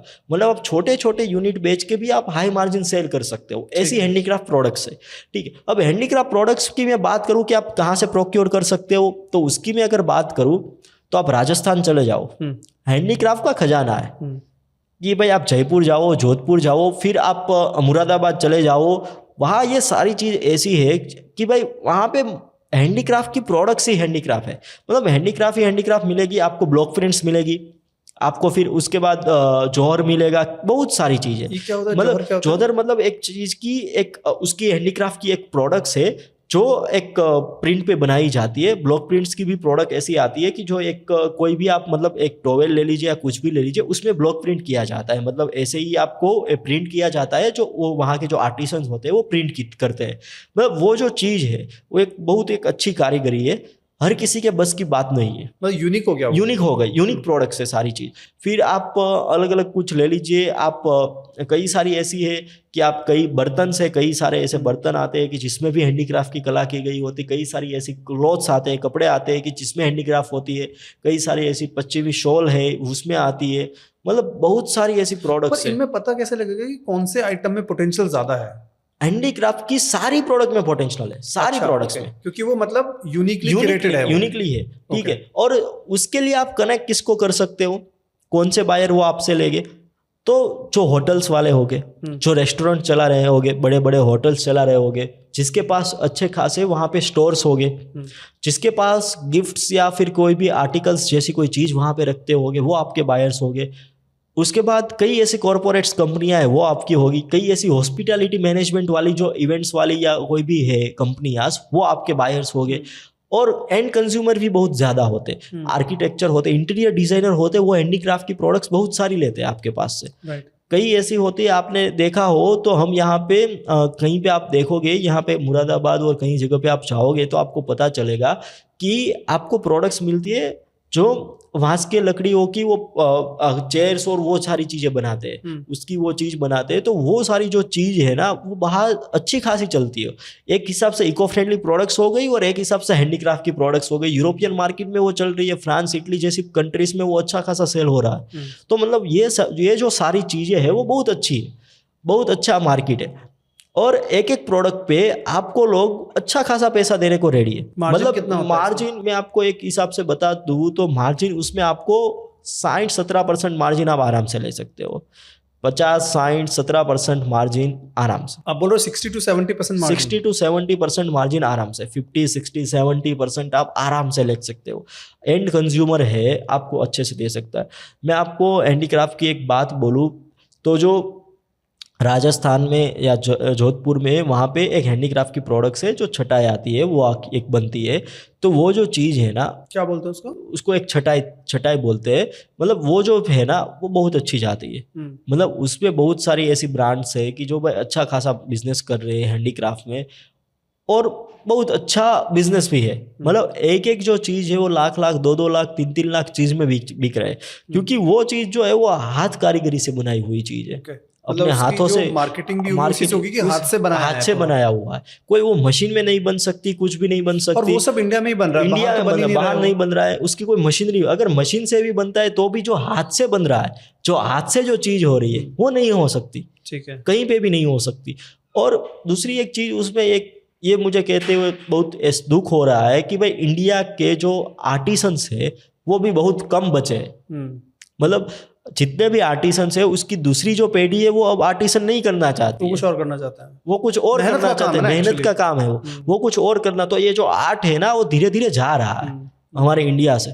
तो मतलब अभी भी ये मौका है कि हम ये आर्ट को सेव कर सकते हैं। मतलब अगर ये आर्टिसंस जो है उसके बच्चे अगर एक्सपोर्ट का अगर देख ले, अगर उसके बच्चे भी ये एक्सपोर्ट के बारे में सोचे कि भाई हम ये हैंडीक्राफ्ट प्रोडक्ट को कैसे एक्सपोर्ट कर सकते हैं, किस हिसाब से एक्सपोर्ट में जा सकते हैं, तो भी ये जो आर्टिसंस की जो ये कला है ना वो तो भी बच सकती है। आर्टिसंस इसमें तो मुझे, सॉरी मैं आपको इंटरप्ट कर रहा हूँ पार्थ, बट जो ये हाथ से बने हुए आइटम्स हैं इनमें तो एक खाने की चीज तो होती नहीं है। तो इसमें सेफ्टी के रेगुलेशंस वगैरह भी बहुत लिमिटेड होंगे। जैसे मोरिंगा पाउडर में मुझे लगा कि एक ये रिस्क सेफ्टी का सबसे ज्यादा, सप्लीमेंट्स फूड आप ले रहे हो तो वो रिस्क ज्यादा है। यहाँ पे मुझे लग रहा है वो रिस्क भी कम है शायद। यहाँ पे डॉक्यूमेंटेशन और जो सर्टिफिकेशन का जो रिस्क है बहुत कम है, सबसे लो। अच्छा, मतलब मुझे बताएं कंपेयर करके थोड़े डॉक्यूमेंट्स। देखिए आपको मैं अगर बताऊं तो उसमें आपको USFDA चाहिए, ऑर्गेनिक का सर्टिफिकेशन चाहिए आपको, मोरिंगा में आपको फाइटोसैनिटरी चाहिए कि भाई इसके अंदर कोई पेस्टिसाइड दवा आपने डाली है नहीं डाली है, वो सारी चीज उसमें चाहिए। जब अगर आप हैंडीक्राफ्ट कर रहे हो तो आपको वो कोई चीज चाहिए नहीं कि भाई उसमें पेस्टिसाइड है क्योंकि उसमें दवा का यूज नहीं हो रहा है। आपको वो चीज नहीं चाहिए कि भाई इसमें कितना ये कभी इसका मैन्युफैक्चरिंग हुआ, कब हुआ है। इसमें इतना मॉइस्चर आपको नहीं देखना कि भाई इसका मॉइस्चर क्या है, इसमें ये चीज आपको नहीं देखनी है कि इसका स्पेसिफिकेशन कितना है। बस ये चीज देखनी है भाई क्या चीज है, कॉटन का बना हुआ है, इसका बना हुआ है, इसका बना हुआ, जो भी चीज का बना हुआ है वो आपने दिखा दिया कि ये ब्लॉक प्रिंट का है, मतलब ब्लॉक प्रिंट की जो डिजाइन है वो। बस आपको इतनी सर्टिफिकेशन की इसमें रिक्वायरमेंट ही नहीं है कि जितनी फूड्स आइटम या कोई कॉमोडिटी आइटम्स में इसमें इसका जो क्लियरेंस से लेके आप कुछ भी देख लो वो इजी है। अपार्ट फ्रॉम लाइक आप अगर जिस हिसाब से आप कंपेयर करते हो मोरिंगा और इसमें या कोई भी फूड प्रोडक्ट्स में तो बहुत कम है। तो हैंडीक्राफ्ट प्रोडक्ट्स है ना वो बहुत अच्छी है, बहुत अच्छी खासी आपकी मार्केट है, बहुत अच्छे खासे प्रोडक्ट्स है। और एक ऐसा अनटेप मार्केट है कि इंडिया में से जितने भी एक्सपोर्टर्स है अभी जितने लोग एक्सपोर्ट्स कर रहे हैं उसमें से मैं आपको बोलूँ कि 60 to 70% लोगों ने आज तक हैंडीक्राफ्ट के ऊपर कभी देखा भी नहीं, फोकस भी नहीं किया है। इतना अनटेप मार्केट है क्योंकि उसमें मार्जिन है, ऐसा नहीं है कि मार्जिन नहीं है, मार्जिन अच्छा खासा मार्जिन है, लोग काम भी कर रहे हैं, सब कुछ है। उसके ऑर्डर छोटे आते हैं, उसमें आप फुल ऑफ कंटेनर नहीं बेच सकते। उसमें ऐसा नहीं है कि आप 1000 यूनिट्स बेच रहे हो, ऐसा नहीं है। उसमें आप 100 यूनिट्स भेजोगे, 200 यूनिट्स भेजोगे, बट आपका जो प्रॉफिट होगा वो इतना होगा कि आप फुल कंटेनर के साथ कंपेयर कर सकते हो। मतलब वो जो चीज़ है ना ये इसमें अवेलेबल है, ये चीज़ इसमें हो सकती है। तो मतलब ये चीज़ के ऊपर फोकस करना चाहिए। जितने भी आर्टिसंस है, मैं आज ये पॉडकास्ट के माध्यम से ये कहना जरूर से चाहूँगा, जितने भी आर्टिसंस है या जितने भी लोग ये राजस्थान साइड से है या फिर यूपी साइड से है या फिर कोई भी ऐसी कंट्रीज के कोई भी ऐसी सिटीज में से है कि जहाँ पे कोई ना कोई ऐसी हैंडीक्राफ्ट की प्रोडक्ट्स बन रही है, उसको मैं एक चीज़ बोलूँगा कि भाई हैंडीक्राफ्ट के प्रोडक्ट पे फोकस करो। हैंडीक्राफ्ट के प्रोडक्ट कैसे एक्सपोर्ट होता है, क्या होता है, उसके बारे में थोड़ा नॉलेज लो, सीखो, बट एक्सपोर्ट करना स्टार्ट करो। एटलीस्ट उसके बारे में जानो, कुछ नई स्किलें सीखो कि जिससे वो वहां पे आगे बढ़ पाए। जो ये आर्टिसन है ना, उसका भी फ्यूचर बच पाएगा, उसका फ्यूचर भी ब्राइट होगा और आपका भी होगा। बिल्कुल। अगर सेल होगा तो आर्टिसन का बच्चा है ना, वो भी सीखेगा, और वो कला बची रहेगी, कला बची रहेगी, खत्म हो जाएगी, ना वरना खत्म हो जाएगी। तो ये एक इंडिया के पास सबसे बड़ा एडवांटेज है कि भाई वो हैंडीक्राफ्ट प्रोडक्ट्स एक्सपोर्ट करके वो अच्छी खासी, क्योंकि उसमें उसका कोई कॉम्पिटिटर ही नहीं है। बिल्कुल, क्योंकि बाहर इतना मेहनत कोई कर ही नहीं रहा है, कोई नहीं कर, और किसी को आती नहीं है, कला नहीं है, कला नहीं है, कला नहीं। वीगन लेदर के बारे में आपने बात करी थी, उसके बारे में अगर वीगन लेदर के बारे में मैं बात करूं तो उसमें एक ऐसी चीज है कि अभी की जो दुनिया है वो प्लांट बेस्ड हो गई है। मतलब बहुत लोग मूव हो रहे हैं प्लांट बेस्ड, कि भाई एनिमल नहीं चाहिए, एनिमल को भाई नुकसान करके कोई भी चीज हो रही है ना, तो वो हमें नहीं करनी है। ऐसी चीज अभी चल रही है सारी चीजें। तो अभी जो फोकस जो दुनिया के जो यूथ कर रहा है वो वीगन पे जा रहा है, वही लेदर। तो उसके लिए एक लेदर बना है, वो लेदर एक बनाना फाइबर में से भी बनता है। बनाना फाइबर के जो आते हैं, जो रेसे आते हैं, उसमें से लेदर डेवलप करते हैं वो लोग। मतलब बनाना लीफ में से, बनाना लीफ आता है, उसके जो रेसे आते हैं वहां से वो करके, वहां से उसका फाइबर होता है, वो फाइबर में से उसका लेदर बनाते हैं। और वो जो लेदर है वो एज सेम लाइक ओरिजिनल जो लेदर आता है उसके जैसे ही लगता है, सेम शाइन सारी। कई ऐसी कंपनियां है, जो बड़े ब्रांड्स हैं कि जो ऑलरेडी अभी ये यूज कर रहे हैं। कई ऐसी सारी ब्रांड्स है जो ये यूज कर रहे हैं कि जिसके ऊपर ये चीज यूज करके वो जैकेट्स उसके बना रहे हैं। जैकेट्स में यूज होता है वीगन लेदर, या फिर आप कोई भी ऐसे कपड़े ले लो, आप कैसे कोई शूज ले लो, या फिर आप जो लैपटॉप बैग्स है वो ले लो, जैकेट्स ले लो। कई सारी ऐसी चीज है कि जिसमें इसका यूज हो रहा है। आप अगर फर्नीचर आइटम ले रहे हो, चेयर की जो आते हैं, चेयर्स आ रही है, कोई भी चीज ऐसी आ रही है, उसमें ये चीज अच्छी खासी यूज हो रही है। और ये जो चीज़ है ना, वो अच्छे से आप काम कर सकते हो। तो वीगन लेदर का मार्केट अभी अच्छा खासा चल रहा है। अभी नई प्रोडक्ट्स है, मतलब अभी इसमें इतना सारा कंपटीशन नहीं है। अभी नई प्रोडक्ट्स है, नए नए लोग डिमांड अभी कर रहे हैं, उसमें बना रहे हैं और सारी चीज़ों पे अभी फोकस कर रहे हैं। मतलब अभी ये एक टाइम है इंडिया के यूथ के पास, इंडियन के लोगों के पास ये टाइम है कि आप वीगन लेदर पे फोकस करो। मतलब वीगन लेदर के फोकस ऐसा करो कि भाई सिर्फ आप लेदर बनाने में फोकस मत करो। आपको लेदर बनाने में भी आप फोकस कर सकते हो, बट उसको आप वैल्यू एडिशन में जाओ कि भाई मैं वीगन लेदर जो है उसको मैं भाई किस हिसाब से मैं ले जाऊँ, आप शूज बनाऊँ उसके, मैं किस हिसाब से उसका जैकेट बनाऊँ मैं इंडिया में। लेकिन Parth, sorry to again interrupt, but India में हम लोग वीगन लेदर बना रहे हैं ऑलरेडी।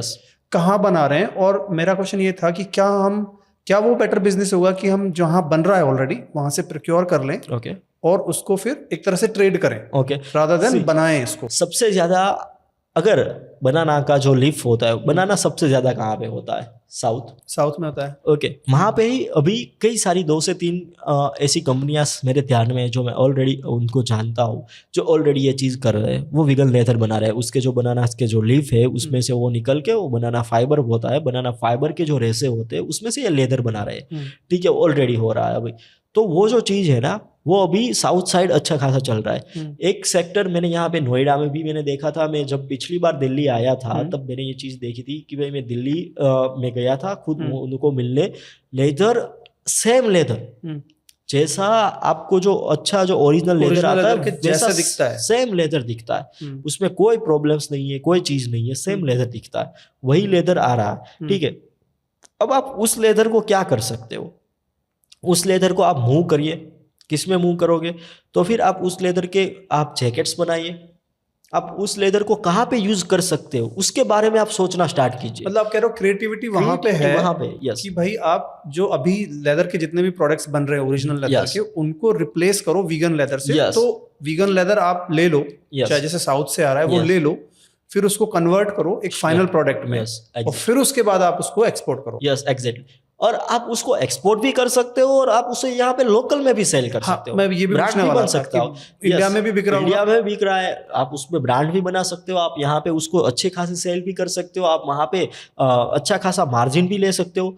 क्योंकि एक चीज है, लोगों को क्या चीज़ चाहिए? लोगों को एक चीज़ ये चाहिए कि भाई मेरी वजह से मैं जो चीज़ ले रहा हूँ वो प्योरली ऐसी हो कि वहाँ पे कोई भी नुकसान ना हुआ हो। मतलब कोई भी एनिमल का Animals. नुकसान ना हुआ हो, कोई भी चीज ना हो। विगन के ऊपर आप देखोगे अभी का कितना यूथ है जो विगन के ऊपर मूव हो रहा है, जो एज अ मैं आपको बोलूँ कि जो मिल्क भी नहीं खा रहा है, कुछ भी नहीं खा रहा है, बहुत सारा मूव हुआ है। तो ये जो यूथ है ना, ये उस पर फोकस कर रहा है कि भाई मुझे मेरी वजह से कोई एनिमल्स को कुछ ना हो या किसी को भी ना हो, ठीक है। और मैं कुछ अच्छी चीज पहनूं। तो आप उसमें क्रिएटिविटी लाके इसमें भी ब्रांड बना सकते हो। एज अ इंडिया में भी इतना अभी पोटेंशियल बचा हुआ है इसमें, क्योंकि ये मार्केट है मतलब जहाँ पे आप अच्छा खासा कर सकते हो। आपको मैं एक चीज बताऊँ, आप विगन लेदर से आप जो गाड़ी का सीट्स कवर आता है वो भी आप बना सकते हो। आप उससे आप जो शूज है वो भी बना सकते हो, जैकेट बना सकते हो, आप क्लॉथ्स बना सकते हो। आप कई ऐसी सारी चीज है जो आप बना सकते हो। ऑफिस का लैपटॉप बैग्स बना सकते हो, आप कोई ऐसी बैग्स बना सकते हो, आप कोई दूसरी ऐसी आइटम्स है जो बना सकते हो, लेदर के कवर बना सकते हो। बहुत सारी चीजें हैं कि जिसमें आप क्रिएटिविटी लाके आप उसका अच्छा खासा ब्रांडिंग करके आप उसे सेल भी कर सकते हो यहाँ पे भी और एक्सपोर्ट मार्केट में भी। और अब मैं उसके बायर के बारे में बात करूँ, कौन सी कंट्री ऐसी है, तो मैं उसके बारे में बात करूँ तो यूरोपियन कंट्रीज जहाँ से विगन का ट्रेंड शुरू हुआ है, वो लोग सबसे अच्छा बिलीव इसमें करते हैं कि भाई विगन चाहिए और प्लांट बेस्ड चाहिए। तो वो जो लोग हैं, और यूएस के भी कई सारे लोग हैं बट यूरोप ज़्यादा है, तो यूरोपियन कंट्रीज़ के अंदर ये प्रोडक्ट बहुत अच्छी बिक रही है, बहुत अच्छी। कई ऐसी ब्रांड्स है कि जो विगन लेदर के नाम पे अच्छा खासा पैसा ले रहे हैं। तो ये जैसे फाइनल, जैसे जो ब्रांड्स हैं यूरोप के ब्रांड्स होंगे, उनको वीगन लेदर एक रॉ फॉर्म में चाहिए या फिर उनको फाइनल प्रोडक्ट्स में चाहिए? वो दो चीज से कर रहे हैं। मतलब कोई भी ब्रांड्स है, बड़ी ब्रांड्स, वो खुद का मैन्युफैक्चरिंग नहीं कर रहे विगन लेदर का, ठीक है। वो क्या कर रहे हैं, वो यहाँ से प्रोक्योर ही करते हैं, यहाँ से प्रोक्योर कर रहे हैं या फिर कहीं भी जगह से। मतलब या तो उसका वेंडर जो है, उसका जो मैन्युफैक्चरर है कि जो जैकेट्स बना रहा है या फिर शूज बना रहा है, कुछ भी चीज बना रहा है, या तो उसका मैन्युफैक्चर ऑलरेडी इंडिया में, वो यहाँ पे कॉन्ट्रैक्ट बेस पे कर रहा है, और यहाँ का जो मैन्युफैक्चर है वो यहाँ से कहीं से सोर्स कर रहा है विगन लेदर का और फिर बना रहा है, या तो फिर वो खुद ही यहाँ पे विगन लेदर भी बना रहा है और उसको एंड प्रोडक्ट भी बना रहा है। ऐसी भी चीज है। तो ये जो चीज है ना, ये चीज हो रही है। तो मतलब बाहर के जो लोग हैं वो दोनों चीज लेते हैं। अगर आप कोई भी ऐसी कंपनी से, अगर कोई ऐसा इंपोर्टर्स है जो होलसेलर्स है या फिर कोई भी क्लोथिंग स्टोर्स वाले हैं या होलसेलर्स वाले हैं, आप उसको सेल कर सकते हो डायरेक्ट एंड प्रोडक्ट्स कि भाई मेरे पास विगन लेदर में इतनी सारी जैकेट्स है। या फिर आप उसको ऐसे भी पिच कर सकते हो कि भाई मेरे पास विगन लेदर है, आपको जो भी डिज़ाइन चाहिए आप मुझे सिर्फ डिज़ाइन बताओ, कौन सी डिज़ाइन चाहिए, मैं आपको वो डिज़ाइन के कपड़े बना के दूंगा, या फिर वो डिज़ाइन की जैकेट्स बना के दूंगा, वो डिज़ाइन के शूज़ बना के दूंगा, या फिर वो डिज़ाइन के लैपटॉप बैग्स बना के दूंगा। आपको जो चाहिए वो मैं आपको बना के दे सकता हूँ। तो ये जो चीज़ है ना, ये चीज़ उसमें अच्छी खासी हो सकती है। ठीक है, ओके। अब हम थोड़ा सा, आपने 3 अच्छे आइडियाज दिए, तो जिनको भी एक्सपोर्ट्स के बिजनेस एक्सप्लोर करने हो, they can do this. Yes, sure. अब मुझे एक बात बताओ, जो एक्सपोर्ट के बिजनेस जिसको करना है, इसमें सबसे बड़ी मिथ क्या है लोगों की? क्योंकि आई थिंक एक मिथ होती है जो दिमाग में बैठ जाती है कि यार एक्सपोर्ट का बिजनेस नहीं करना चाहिए, मे बी बिकॉज इसमें इनिशियल इन्वेस्टमेंट ज्यादा है या जो भी है। तो क्या मिथ्स हैं आपके हिसाब से? देखिए, एक्सपोर्ट बिजनेस के मिथ्स में एक तो सबसे पहला मिथ सबका है कि भाई मुझे कोई फैक्ट्री चाहिए या फिर मुझे कोई बहुत बड़ा पैसा चाहिए, कि भाई मेरे पास लाखों रुपीस होने चाहिए, 20-30 लाख, 50 लाख ऐसा रुपीस होना चाहिए, या करोड़ों रुपीस होने चाहिए, या फिर मेरी खुद की फैक्ट्रीज होनी चाहिए, मेरे पास सब कुछ होना चाहिए। ऐसे लोगों के मिथ्स होते हैं। दूसरी चीज़, लोगों के पास मिथ्स दूसरे ये होते हैं कि भाई मुझे इंग्लिश नहीं आ रही है, मुझे ये चीज़ नहीं आ रही है। ये लोगों के मिथ्स है। तीसरे मिथ्स लोगों के ये होते हैं कि भाई डॉक्यूमेंटेशन सबसे बड़ी दिक्कत आ रही है, डॉक्यूमेंटेशन बहुत सारे हैं वो समझ नहीं आ रहे, कि भाई डॉक्यूमेंटेशन में कैसे काम करूंगा वो समझ नहीं आ रहे। वो सबसे बड़े मिथ्स होते हैं। उसके बाद एक सबसे बड़ा मिथ ये है कि भाई बायर नहीं मिल रहे। एक्सपोर्ट बिजनेस अच्छा है, सब लोग बोल रहे हैं, बट बायर नहीं मिलते। ये चीज़ तो मैंने कई लोगों से सुनी हुई है कि भाई बायर नहीं मिलते और एक्सपोर्ट का बिजनेस उसने बंद कर दिया। अब ये सारे मिथ्स के मैं आंसर भी देता हूँ कि ऐसा नहीं है। कैसे नहीं है वो मैं आपको अब बताता हूँ। कि भाई पहली चीज़ मैंने बोली कि भाई सबसे बड़ी दिक्कत क्या है लोगों की, कि बड़ा पैसा चाहिए, फैक्ट्री चाहिए। तो ऐसा नहीं है। एक्सपोर्ट बिजनेस जो है उसमें कोई ऐसी फैक्ट्रीज नहीं चाहिए, कोई ऐसी चीज़ नहीं चाहिए। जेवी मॉडल, जॉइंट वेंचर भी आप कर सकते हो। जॉइंट वेंचर मतलब क्या है, कोई भी फैक्ट्री है उसके साथ आप जॉइंट वेंचर कर लो। अगर आज आपके पास अच्छी खासी फैक्ट्री चल रही है, आपका इंडिया में अच्छा खासा बिजनेस चल रहा है, तो मैं आपको क्या बोलूँगा कि सर आप एक काम कीजिए, मैं एक्सपोर्ट आपकी कंपनी का करूँगा, आपकी कंपनी का नाम, आपके डॉक्यूमेंट, सारे चीज़ आपकी, बायर ढूंढने से लेके सारी चीज़ मैं करूँगा, आप सिर्फ प्रोडक्ट पे फोकस कीजिए, मैं बायर पे फोकस करता हूँ। ये जॉइंट वेंचर कर सकते हो आप। दूसरी चीज़, आप मर्चेंट कर सकते हो। मर्चेंट का मतलब है कि आप कहीं से भी ले लो, आप कहीं से भी ले सकते हो, आप कहीं से भी सोर्स कर सकते हो। आप सोर्स करो, आप बायर ढूंढो, यहाँ पे डील फाइनलाइज करो, आपने जहाँ से भी सोर्स किया है वहाँ से लो, प्रोक्यूर करो, प्रोक्यूर करके पूरा कंप्लीट कंप्लायंसिस प्रोसेस सब कुछ कंप्लीट करके पैकेजिंग कंप्लीट करके आप शिपमेंट कर दो। ऐसे एक मर्चेंट भी कर सकते हो। पैसे की बात करें, ऐसा नहीं है कि आपको 20-50 लाख 60 लाख 80 लाख करोड़ रुपीस चाहिए ही चाहिए। एक्सपोर्ट बिजनेस आप 1.5 से 2 लाख रुपए में भी कर सकते हो, 50,000 रुपये में भी कर सकते हो, लाख रुपए में भी कर सकते हो। बट एक चीज़ मैं आपको बोलना चाहूँगा कि अगर कोई सोशल मीडिया पे आके ये बोल रहा है कि घर बैठे बैठे पैसे कमाओ, बिना इन्वेस्टमेंट में डॉलर कमाओ, जीरो इन्वेस्टमेंट में डॉलर की इनकम स्टार्ट कर दो और एक्सपोर्ट बिजनेस अपना स्टार्ट करो, तो ये चीज़ गलत है। थोड़ा कुछ पैसा तो चाहिए, थोड़ा तो पैसा चाहिए ही होगा। 50,000 से लाख रुपए तो आपको चाहिए ही होंगे, क्योंकि जो आपकी डॉक्यूमेंटेशन है, जो आपकी वेबसाइट है, जो आपकी प्रोफाइल क्रिएट करनी है, मतलब आपको भी, आप बायर को पिच करें तो बायर को जेन्युइन लगना चाहिए। तो वो जो चीज़ है उसके लिए डॉक्यूमेंटेशन चाहिए, उसके लिए आपकी प्रोफाइल चाहिए। वो कंपनी प्रोफाइल क्रिएट करने में ही आपके 50,000 से लाख रुपये लगेंगे। तो वो जो है ना, वो आपको चाहिए हो रहता है, वो इन्वेस्टमेंट आपको चाहिए मर्चेंट में। दूसरी चीज़ कि अगर मैं आपको बोलूँ लैंग्वेज बैरियर, इंग्लिश, अभी के टाइम में लैंग्वेज बैरियर नहीं है। जैसे हमने बात की, बहुत सारी चीज़ें हैं अवेलेबल मार्केट में है, तो लैंग्वेज बैरियर है ही नहीं। ठीक है, आप बात कर सकते हो, अच्छी खासी बात कर सकते हो। भाई मैं भी एक, लोग बोलते हैं कि भाई मैं गुजराती मीडियम में हूँ, मैं हिंदी मीडियम में हूँ, इंग्लिश नहीं बोल सकते। आपको इतनी इंग्लिश तो आ ही जाती है, आप डेली बात करते हो, सारी चीज़ आपको इतनी इंग्लिश आ ही जाती है कि आप बात कर सकते हो आराम से। ठीक है, अगर आप नहीं कर सकते हो तो कोई दिक्कत नहीं है, आप फोन लो, ट्रांसलेट करो, डायरेक्ट बात करो उसके साथ, बस बात खत्म। आपको कुछ समझने की जरूरत नहीं है, आपको कुछ सीखने की जरूरत नहीं है, आप कर सकते हो। अगर मेरे फादर की उम्र के लोग हैं वो भी कर सकते हैं। भाई आपको इंग्लिश नहीं आता, कोई बात नहीं, जो मैसेज आया उसको कॉपी करके गूगल में ट्रांसलेट में डाल दो, गुजराती, हिंदी, जो भी लैंग्वेज चाहिए, तेलुगु, साउथी, जो भी चाहिए उसमें देख लो, देख लिया, कंप्लीट कर दिया, फिर आपको जो लिखना है आप गुजराती में लिख दो, फिर ट्रांसलेट करके भेज दो। ओके, तो वो भी एक मीथ लोगों को दिमाग में है, ये भी नहीं है। फिर मैं अगर बात करूं कि लोगों के दिमाग में कि भाई बायर नहीं मिल रहे, बायर की सबसे बड़ी दिक्कत सभी लोगों को आती है। यही बोलते हैं कि भाई एक्सपोर्ट बिजनेस मेरे फ्रेंड ने शुरू किया था, 5-6 महीने हो गए, कुछ नहीं मिला और नुकसान कर दिया, बंद कर दिया।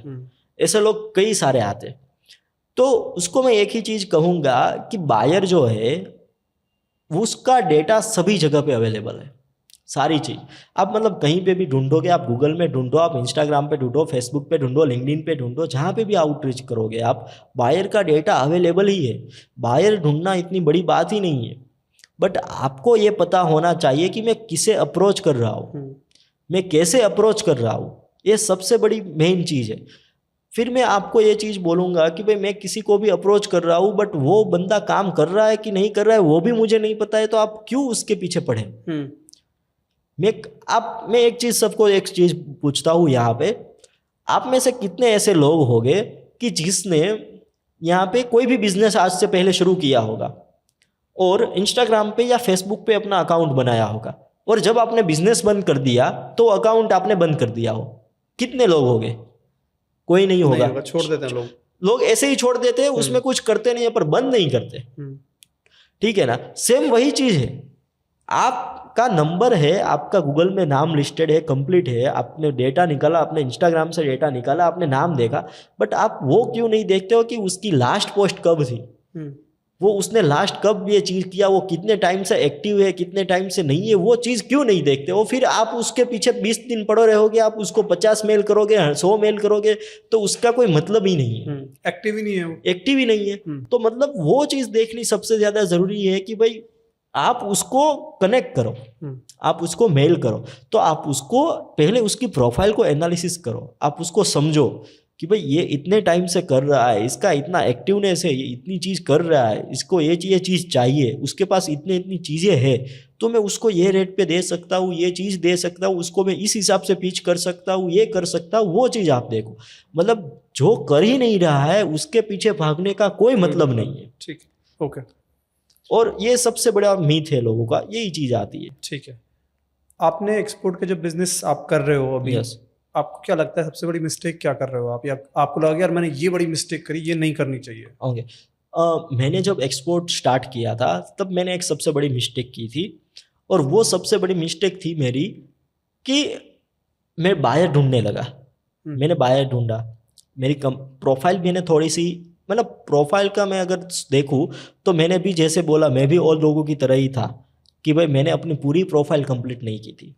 मेरे पास कंप्लीट थी, मेरे पास वेबसाइट थी, ब्रोशर था, GST था, IC कोड था, सारी चीज़ थी, बट मैंने जो गवर्नमेंट का लाइसेंस था वो नहीं था मेरे पास, और मुझे 1-2 सर्टिफिकेट्स चाहिए थे, वो नहीं थे मेरे पास।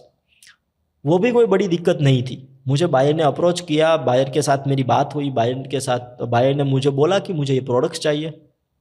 अब प्रोडक्ट चाहिए ये मुझे बायर ने बोला, अब मेरे पास यही चीज़ थी कि मैंने बिना सप्लायर ढूंढे मैं बायर को अप्रोच स्टार्ट कर दिया था। मतलब आपका बैकएंड रेडी नहीं था? बैकएंड रेडी नहीं था। लोग ये गलती सबसे बड़ी लोग भी करते हैं, ये मैंने खुद की थी। फिर मैंने सीखा कि आपके पास हर प्रोडक्ट का 10 से 20 सप्लायर तो होना ही चाहिए। जब तक आपके पास 10 से 20 प्रोडक्ट का सप्लायर नहीं है, एक प्रोडक्ट के 10 से 20 सप्लायर आपके पास होने चाहिए। जब तक आपके पास वो रेडी नहीं है, आपके पास वो कंप्लीट नहीं है, आप बायर को अप्रोच करना स्टार्ट ही मत करो। पहले सप्लायर्स ढूंढो, पहले सप्लायर ढूंढो। अगर सप्लायर भी मिल गया तो आपके पास CHA जो कस्टम हाउस एजेंट है, जो आपका शिपमेंट संभालने वाला है, सारी चीज़ करने वाला है, कस्टम क्लियरेंस करवाने वाला है, उसका डिटेल आपके पास होना चाहिए। वो नहीं है तो आप क्या करोगे? क्योंकि बायर ने बोला कि आप प्रोडक्ट ठीक है, अब मुझे रेट दो कि यहाँ तक आने में कितना खर्चा लगेगा, तब आप CHA ढूंढने निकलोगे। तो मतलब बैकएंड जो है ना वो सबसे बड़े रेडी करना चाहिए। ये एक मेरे गलती है। बायर लास्ट में ढूंढना स्टार्ट करो। मतलब ये जो चीज़ है ये भी आप साथ में स्टार्ट करते जाओ। मतलब बायर ढूंढना आप चालू कर रहे हो तो आप 2 घंटा इसमें दो, 1-2 घंटा उसमें दो, 1-2 घंटा तीसरे में दो, तो मतलब उस हिसाब से आप डिवाइड करते जाओ।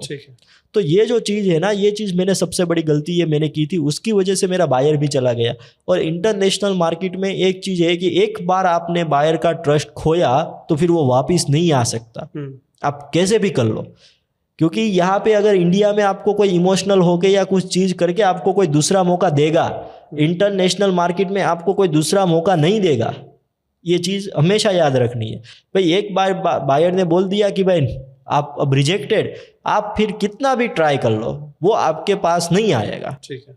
तो ये चीज़ है ना, ये चीज़ मैंने खुद फेस की थी कि भाई बायर ने मुझे बोला मुझे ये चीज़ चाहिए, अब मैं रेट कहाँ से दूँ, मैं कहाँ से सप्लायर ढूंढूँ, क्या करूँ, मुझे कुछ नहीं पता था। बस मैंने बायर ढूंढना चालू कर दिया। तो ये जो चीज़ है ना वो हर कोई गलती कर रहा है, अभी भी कर रहा है। ये चीज़ मैंने खुद सीखी, तब मुझे पता चला कि भाई ये गलती नहीं करनी है कभी भी। पहले आप अपना पूरा बैकएंड रेट रखो, पूरा सिस्टम।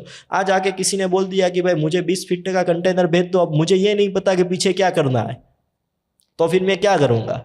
मतलब या तो डिलेज करोगे, मना करोगे, कुछ भी, बायर लॉस हो जाएगा। बायर लॉस हो जाएगा। तो वो जो है ना वो हो जाता है। तो ये गलती मैंने भी की है, और लोगों को भी मैं ये सलाह दूंगा कि भाई आप ये चीज़ कभी भी मत करना, कभी भी। ओके। एक्सपोर्ट बिजनेस किन लोगों के लिए नहीं है? ओके, एक्सपोर्ट बिजनेस उन लोगों के लिए नहीं है कि जिसे रातों रात अमीर बनना है। अच्छा, ओके, जिसे रातों रात अमीर बनना है, जिसको ऐसा लगता है कि भाई आज मैंने एक्सपोर्ट का कोर्स कर लिया या फिर आज मैंने एक्सपोर्ट का कोर्स सीख लिया, अब 1 महीना नहीं होगा और मैं एक्सपोर्ट का कंटेनर भेज दूंगा और अमीर बनता जाऊंगा, मैं खुद पैसा कमाऊंगा। ये जो लोग हैं उसको नहीं करना है। एक्सपोर्ट बिजनेस एक पैशन का गेम है। मतलब आपको एक आराम से बैठना पड़ेगा, आपको धैर्य रखना पड़ेगा। अब जब तक आप धैर्य नहीं रखोगे, जब तक आप आराम से नहीं बैठोगे, जब तक आप सीखोगे नहीं, तब तक आपको कुछ नहीं मिलने वाला है।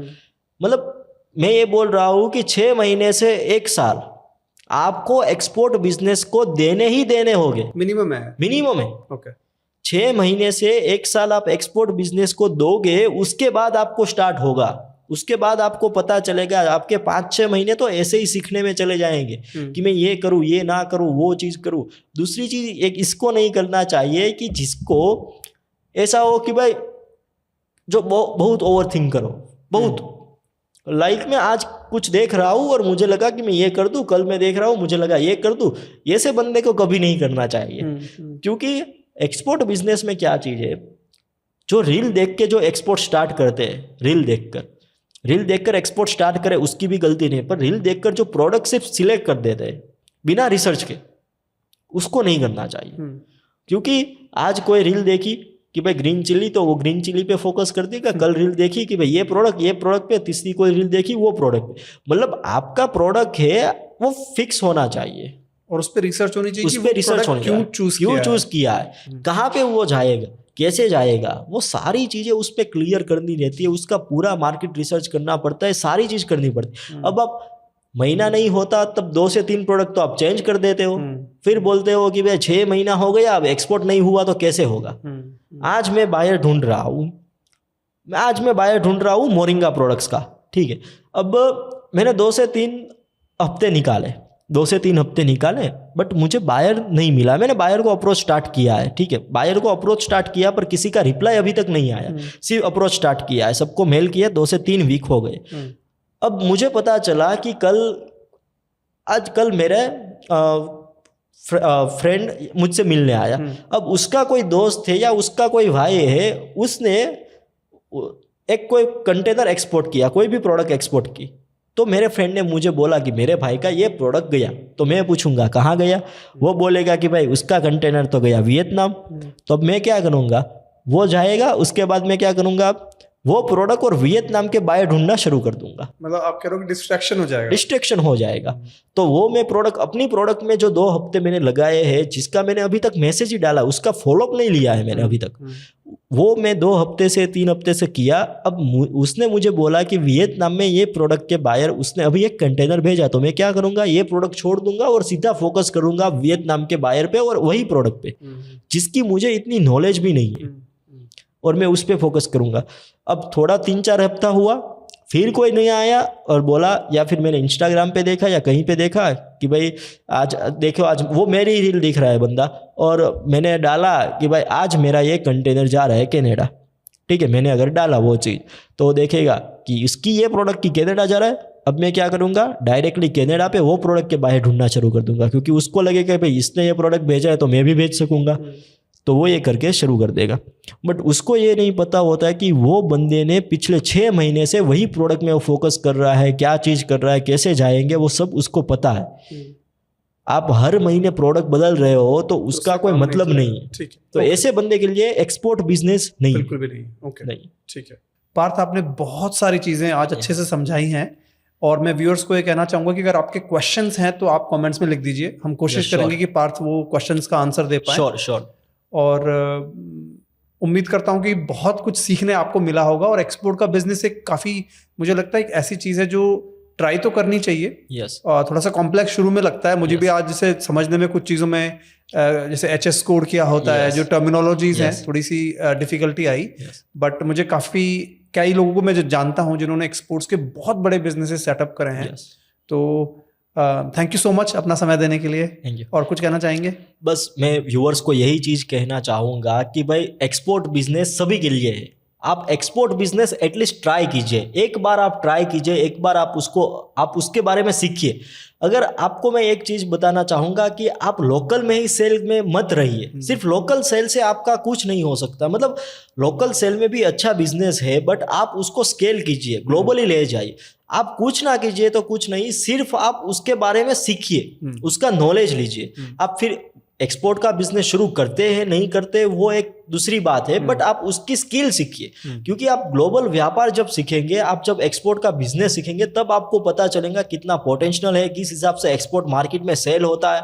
और अगर आप एक्सपोर्ट में अगर अच्छे खासे नहीं बन पाए तो भी आप इंडिया के अंदर एक एज अ इंटरनेशनल ब्रांड जैसी आप अपनी इमेज बना सकेंगे। क्योंकि आपको ये चीज पता चलेगी कि एक्सपोर्टर्स जो है वो कैसे सेल कर रहे हैं। तो मतलब एक्सपोर्ट सीखना सबसे ज्यादा जरूरी है। तो मतलब मैं एक चीज बोलूंगा कि हर नए यूथ को जॉब ढूंढने के बदले बायर ढूंढना चालू करना चाहिए। बहुत बढ़िया, बहुत ठीक है ना। तो एक्सपोर्ट तो सीखना ही चाहिए। एक्सपोर्ट एक बार सीखिए, एक्सपोर्ट का एक बार नॉलेज लीजिए और देखिए। ठीक है Parth, thank you so much. 95% लोगों ने अभी तक सब्सक्राइब नहीं करा है चैनल को सब्सक्राइब कर लीजिए। हम आपसे फिर मुलाकात करेंगे, तब तक के लिए जय हिंद, जय भारत। दोस्तों अगर आपने अब तक इस चैनल को सब्सक्राइब नहीं किया है तो जोर से सब्सक्राइब बटन पे हिट करें, क्योंकि ऐसा कंटेंट क्रिएट करने के लिए मुझे और मेरी टीम को मोटिवेशन चाहिए, और जब आप सब्सक्राइब करते हो हमें ह्यूज मोटिवेशन मिलता है। और मैं आपसे जल्दी ही मुलाकात करूंगा, तब तक के लिए जय हिंद, जय भारत।